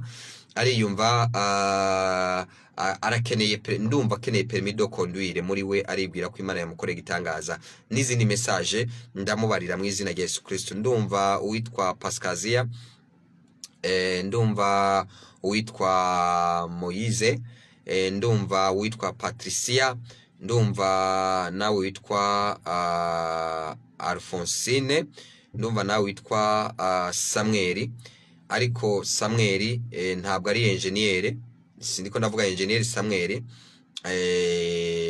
ndikumva izindi precision ndazivuga ngiye kuraba telefone yiwe irimwo ibiharuro 19 ndabona ibiharuro 19 bihereza Samuel telefone yiwe yarewo connecterewo iraherezwa n'ibiharuro 19 irahezwa n'ibiharuro bya 19 na Esperance ndumva hari message yawe mu izina rya Yesu Kristo nawe witwa Mwamini naho ndatohoza ndapresiza neza mwamini ntabwo mwamini ari umupapa ntabwo mwamini ari umupapa ndabona no umudamu mwamini no umudamu ikimenyetso precision y'uwo mwamini no umudamu aba muri commune ya Bashikiriya ndumva aba muri commune turi muri commune Ntahangwa turi muri commune Ntahangwa aba muri commune Ntahangwa ikindi ari Bungenze kano kanya turi kuvugana ari Bungenze ibisigaye message ndazimuhereza mu izina rya Yesu Kristo wa Nazareti kandi aravyibuce cyane mwamini kandi afite inzobe karibu rero Yesu Kristo agure neza ndabona witwa Simon nawe witwa Joseline ariko navuga aba muri commune Isare mu Isare hampande yo mu Rushubi Joseline mu Isare hampande yo mu Rushubi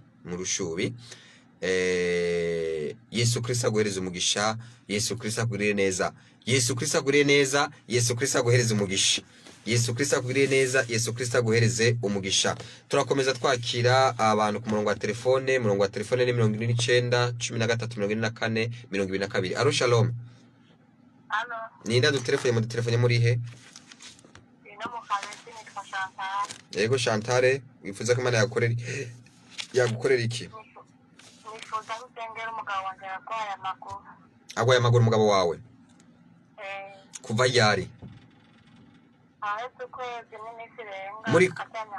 muri kumwe yego nashira ukuboko kwivi mwisina rya Yesu Kristo mwe Nazareti ndavuze ngo amavi akire rheumatisme rabashikira rheumatisme articularage ndagusohoye va mu mavi ye aciye katika jina la Yesu yes rekura rimwe kabiri gatatu mwisina rya Yesu Kristo mwe Nazareti amen muhereze igikombe cy'amazi anywe atamunyo rimwe muhereze igikombe cy'amazi anywe birarangira burundu mwizina imisonga icirangira yarimo turakomeza mwizina ya Yesu Kristo wa Nazareti Yesu Kristo abagire neza turakomeza tubakira turacafise iminota mikeyi nakore yuko dimanche tuzagira deliverance ni dimanche ya mbere y'ukwezi tuzatwinjiye mu kwezi gushasha tuzasiga amavuta tuzagusiga amavuta weza waje amavuta y'ukwezi amavuta ya finance karibu tuzagira deliverance azaba hari inyigisho zidasanzwe nakubariye ko wewe n'abanyeshengero tuzagusiga amavuta uzatwara amavuta plito ukeneye parcela ibujumbura utaragura parcela ibujumbura cyangwa utarayubaka utarayigura uzayitwara waramaze kuyigura utarubaka ngo uhere ibe fini ngo yinjiremo cyangwa uyipangishe nawe uzaza uvyiteguriye uzatahana amavuta tuzakubarira uko uzabikora ubwo n'urutonde ruvuye mu ijuru karibu Yesu Kristo agure neza zoro umunsi udasanzwe aho ni dimanche dutangura 2:30 muri petite salle ni petite salle iri imbere ya madrapo ntuzazimire rero iri imbere ya madrapo uzacubona icahapa washitse na madrapo abiri y'u Burundi n'y'Ubushinwa imbere yaho birarabana ni face à face ni imbere yaho karibu Yesu Kristo akurire neza ni kuwa gatatu ariko uyu munsi dusengera muri auditorium nini uno munsi dusengera muri auditorium nini karibu gwera saa 4 karibu Yesu Kristo agure neza karibu Yesu Kristo aguhereze umugisha nakubariye we ushaka kubatizwa we utarabatizwa we wizeye umaze kwizera Yesu Kristo umwami n'umukiza haba kuri telefone cyakaba umaze kuza utaraca amazi menshi ngo batizwe mu izina rya Yesu Kristo ndaguha ikaze uze kuza uyu munsi kugira ngo uronke urutonde rwa vendredi ikindi ndi kumva unyumvirize neza ikindi nagenda gutumirire telefone nayiguhaye ni 79 13 44 22 nagwaye ni nimero ya pasiteri muraza gutelefona bukeye nawe nyene ari kutwumva 5 kuri 5 ni madame pasiteri 77 45 55 20 ni vyiza gutandukanya je ndo muhanuzi ariko hariho pasiteri ni umudamu kandi kano kanya ariko aratwumviriza n'umushinga ntaye wiwe ariko aratwumviriza n'umushinga ntaye wiwe Yesu Kristo abagirire neza nanje kano kanya murumva ko ndi kuri radio murumva ko ndi kuri radio ndi profete namaze kubarira rero nimero ya pasteri ni 77 45 55 20 ushobora kumutelefona ukamubaza nimba ushaka kuyobora arico yagufasha cyo cyose ushaka gusengera arabigufashamo mu izina rya Yesu Kristo wa Nazareti. Nizo nimero rero hari ikintu gikomeye cyane nagomba ndakubarire wewe uri kuranyumviriza. Birashoboka ukaba uri Bujumbura cyangwa mu ntara ya Bujumbura, mu gisagara cya Bujumbura cyangwa mu ntara ya Bujumbura. Birashoboka ukaba uri umupasiteri urongoye ishengero. Birashoboka ukaba uri umuvugishwa urongoye ishengero. Birashoboka ukaba uri apotre intumwa urongoye ishengero. Birashoboka ukaba uri n'umuvuga butumwa urongoye ishengero. Ibyo byose birashoboka.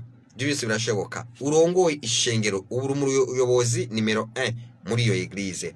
Ndagutumiriye rero kuza kwiyandikisha no kubimenyesha nizi nimero za telefone naguhaye 79 13 24 22 canke 77 45 52 20. Ndagutumiriye rero mu nama mu mubonano uzaba itariki 7 z'ukwezi kwa gatanu 2020 ni vendredi ni itariki 7 azaba ari vendredi yo hijya itariki 7 z'ukwezi kwa gatanu guhera saa 8 ni mu mubonano nakomesha ko ari umubonano udasanzwe wabo barongozi wo kumva gushiraho gutanguza Cercle International des Prophètes. Mu Kirundi ni umuzingi mpuzamakungu w'abavugishwa w'abahanuzi.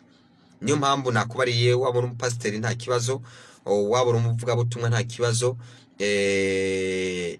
Uwo muzingi mpuzamakungu w'abavugishwa ufite ihangiro zitatu: no guteza imbere aba barongozi bo mu gisagara ca Bujumbura mu gisagara ca Bujumbura no mu ntara ya Bujumbura, ariko no mu gihugu hagati tuzashikayo no hanze tuzashikayo, ariko dutanguriye kuri abo nuko nguko. Ariko nabegereye Bubanza hafi, nabo nyene Bubanza ya hafi ku Musenyi nabo nyene bashobora kuza, nabegereye ngaha Gitaza nabo nyene bashobora Gitaza ego muri Rumonge bashobora kuza.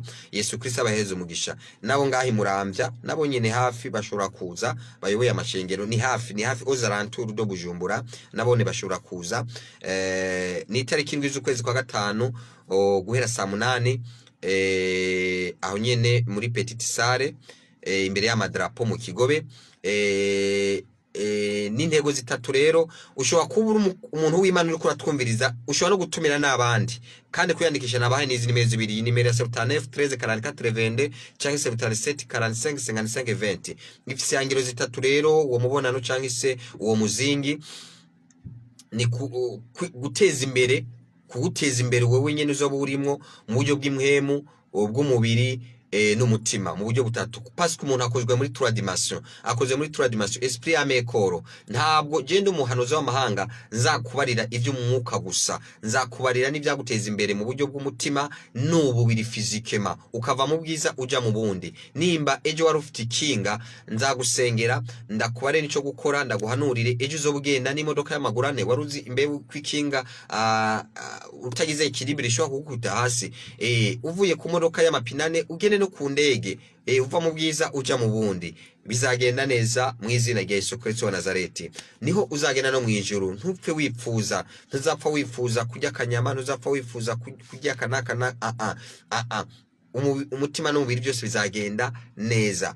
Ntuwifuze kwambara gahuza kandi wifuze kwambara ikositimu yindi, wifuze nturondera ikirato ngo kibure. Nubwo buryo rero wewe uri kuranyumva nuza mu rushengero rwacu aho dukorera. Namaze kubikwarira rurimo amabanga 12. Ibanga rya mbere mu rushengero ryacu, ibanga rya mbere ni inzu y'Imana. Ibanga rya kabiri ni n'umusozi w'Imana. Ibanga rya gatatu ni ihema ry'Imana. Ibanga rya kane ni umusozi w'Imana. Ibanga rya gatanu ni kaminuza y'Imana uzuzanye naho kwandika. Ibanga rya gatanu ni bitaro by'Imana, bitaro bisumba ibindi. Ibanga rya gatandatu ni uruganda rw'Imana, ni uruganda aho uza uri umunyengeso bugahinduka ukaba transform ukaba umuntu mwiza. Ibanga ry'umunani ni igikoni aho Imana ikugaburira. Ibanga ry'icenda ni inzu y'ibirori, habera ibirori aho ugirana umunezero, uva muhira ubabaye ukumva uranezerewe. Ibanga ry'icumi riyabashikiriya ni inzu y'amashimwe yo gutazira no guhimbaza, sika yabashikiriya.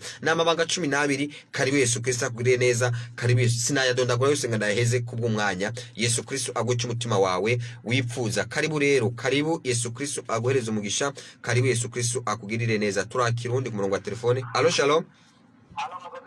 Amen, amen. Karibu, ninda dutelefone muri he? Sabwe? Apolineri Bubanza. Ego nta kibazo. Umwana we wanje aragwa yari gutwara cyane bamutera maraso agana ni ingabo bafite maraso 20.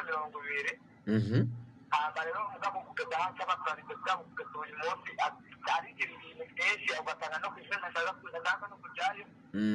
Wenda cyangwa na umutwaro we kuko kubera yakwaye cyane. Ari hehe?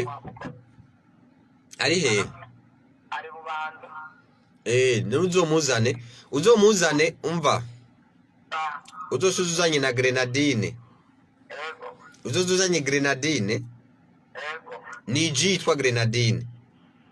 Tumusengere bizaca birangira. Ndabona harimo n'imigera afisi cyacigira irangira. Turakomeza tubakira umurongo wa telefone ni 29134442 ni ya nimero irimo na Eco Cash. Yesu Kristo abagirire neza. Nimero ya pastor muza kumurondera ko nibwamara guca nihabwamara mu gitondo ni 77455520 muze kumurondera kuva saa moya na nusu. Yesu Kristo abagirire neza. Allo, shalom. Oui, amahoro y'Imana bane nawe. Ninda dutelefone muri he? Ego mukinama ninde? Ego. Vuga cyane abandi bakumve. Ati nashaka munsengere. Ego. Nashaka ndakunda kwisambanya. Wavuze witwa nde? Alex. None ni woza kuza kugenda guhereza amavuta wisige bice birangira. Uze kuza mu Kigobe ku mashuri abashimwa mu Kigobe niwe dusengera. Karibu Yesu Kristo abagirire neza. Ndakwibutse ko aho dukorera ku mashuri yitiriwe abashimwa mu Kigobe, CFP Kigobe. Abazana na Kotevire ururukira ku ishami rya Bankobu hari station zitatu, station Mogas, station Sodika, station Kobire.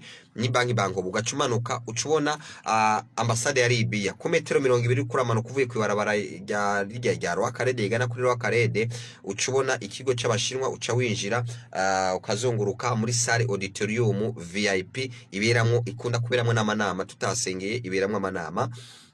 Uzaba hageze uno musi tuza gutangura saa 4 nkuko nabikubariye. Abazana na Cote Gare Nord urengana NS gusa ucubora ico kibarabara kinini cikaburimbi kimanuka maze ku metero 20 ucuzunguruka imbere y'ikigega bita Fonike, ikigo bita Fonike. Karibu turakunezerewe kuza utumire uzane n'abandi bafite ibibazo. Ku wa gatanu no dukubita ibibazo byose hasi kandi bikabona igisubizo. Turi rero itarike nziza uze kuza. Tuza gutangura saa 4 gushikana isaa 10. Wewe wifuza umubonano mu buryo bw'ibanga protokole barakwakira ucukubaza protokole uno munsi saa 3:30 ariko wewe amasengesho gusengerwa ni saa 4 unyumvirize neza. Ariko wa saa 3 niyo sakeneye mubonano wibanga mu biro aza kuza yitwaje intebe kuko urumva nta ntebe dufite, ni intebe z'abashinwa. Wanashaka ni intebe z'abashinwa si intebe z'iwacu. Fuko duva mu ntebe z'abashinwa tukaja mu ntebe z'iwacu. Rero ndagwaha ikaze ariko saa 4 tuzaba dutanguye. Yesu Kristo aguheza umugisha. Ku wa gatandatu naho tuba dufite amasengesho kwihema buri muntu wese ahawe ikaze guhera saa 1:30. Dimanche dufite dimanche spéciale, dimanche miracle guhera saa 2:30 muri petite salle imbere y'amadrapo aho tuzosengera abantu bafite ibibazo.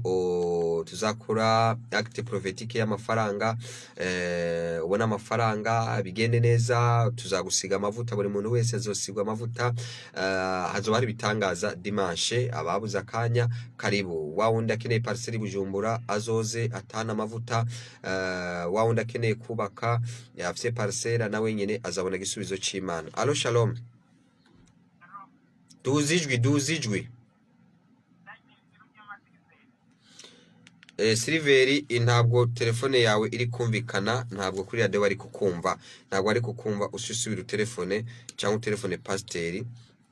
Yesu Kristo aguhereze umugisha, Yesu Kristo akugirire neza, Yesu Kristo akugirire neza. Wamaze kumva rero urutonde rw'ishengero, karibu, biragenda neza mu nzu y'Imana, byose niyo bironkeka. Karibu, Imana irakugirira neza, Imana izagukura mu bwiza, igushira mu bundi. Dufite ibihamwa byinshi. Yesu Kristo tuvuga. Alo shalom, ninda dutelefone muri he? Jambo na Samuel mu kinama. Inde? Jambo na Samuel. Abashakana umutwaro. Yego. Mana fasiye ngwara kwiga mu ndamanye imyaka ibiri kuvuga ndifuza na kimwe bigera babona. None gasamwe kuri mu kinama kubera kutoza kandi abari mu bimbi, abari mu isari nabo baza ndetse n'ubukwinanya bakaza. Ukuntu dukunda gufatirwa ubundi afatiriwe cyane ntashobora kunyemera ko nova hondi.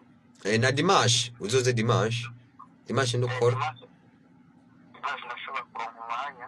Uzo urondere no numva ko tuzosengera abagwaye n'iki. Karibu Dimanche ku madrapo, n'imbere y'amadrapo 2:30.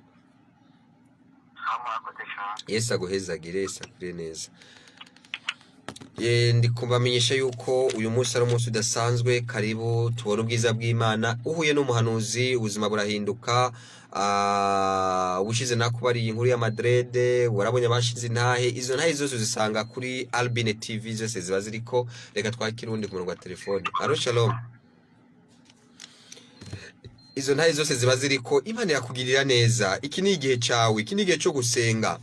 Nshuti, iki ni igihe cyo kwegera Imana, biracashoboka. Hazagera igihe ntugende guterana n'abandi. Hazagera igihe urondera umuhanuzi ntumuronke. Hazagera igihe urondera pasiteri ntumuronke. Ndiko ndabikubarira nitwengera, ariko ntuzove ngo ntabinakubari. Kino gihe rero profite kano kanya, biracagenda neza mu izina rya Yesu Kristo. Alo shalom. Ego. Ego.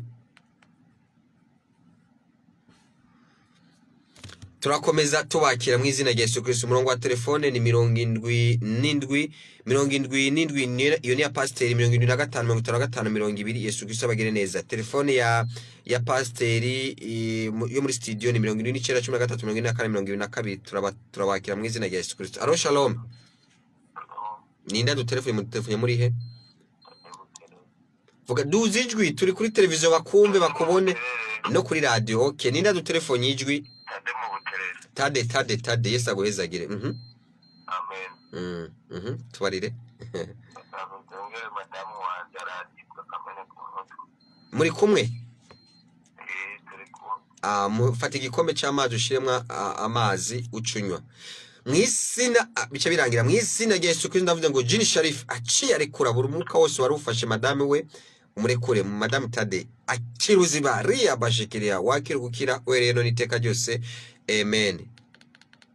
Turakomeza tubakira ku murongo wa telefone, dushobora kwakira umwe canke babiri mu kurangiza. Duhereza amahirwe babiri 79 13 44 22 maze tuzaba turangisha.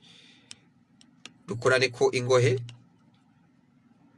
niko bavuga, dukorane ko ingohe ariko imitima iragumana. Twaza guhura noneho saa 4 mu gikorane cy'amasengesho akomeye, aho ubwiza bw'Imana, abantu barozwe bakira, abantu bafite imivumo babona imigisha, bigenda neza. Alo shalom.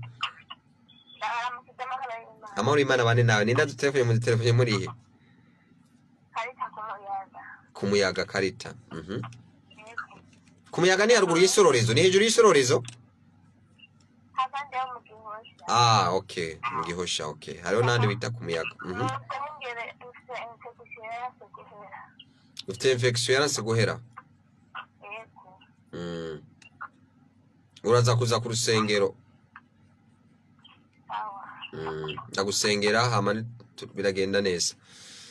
Karibu Yesu Kristo akugirire neza. Karibu Yesu Kristo aguheze umugisha. Twakira wa nyuma kuri 79 13 44 22. Ikiganiro kiri ku musozo.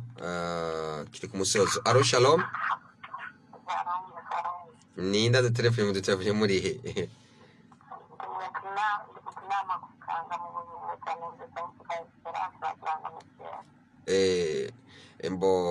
Ntabwo navuga amazina yose, ariko waza kuko ndumva amazina yose ndayafite.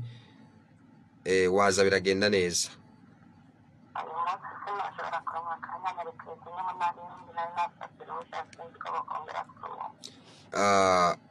Wewe witwa Nduwayezu?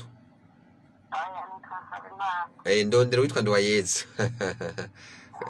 Yesu aguhezagire. Yesu Kristo akugiriye neza, Yesu Kristo aguheze umugisha. Ikiganiro turi ku musozo, nakwibukije yuko tuza gutangura saa 4 gikorane reka duheze amahirwe wundi wa nyuma. Allo shalom. Amahoro Imana bane nawe. Nenda telefone mu telefone muri he? Ego re wose.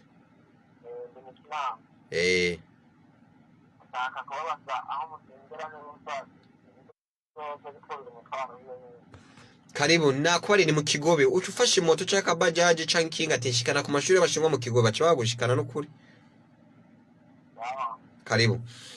Turarangije ikiganiro. Telefone ya pastor muza ku telefone ko saa 9:30 ni 77 45 55 20.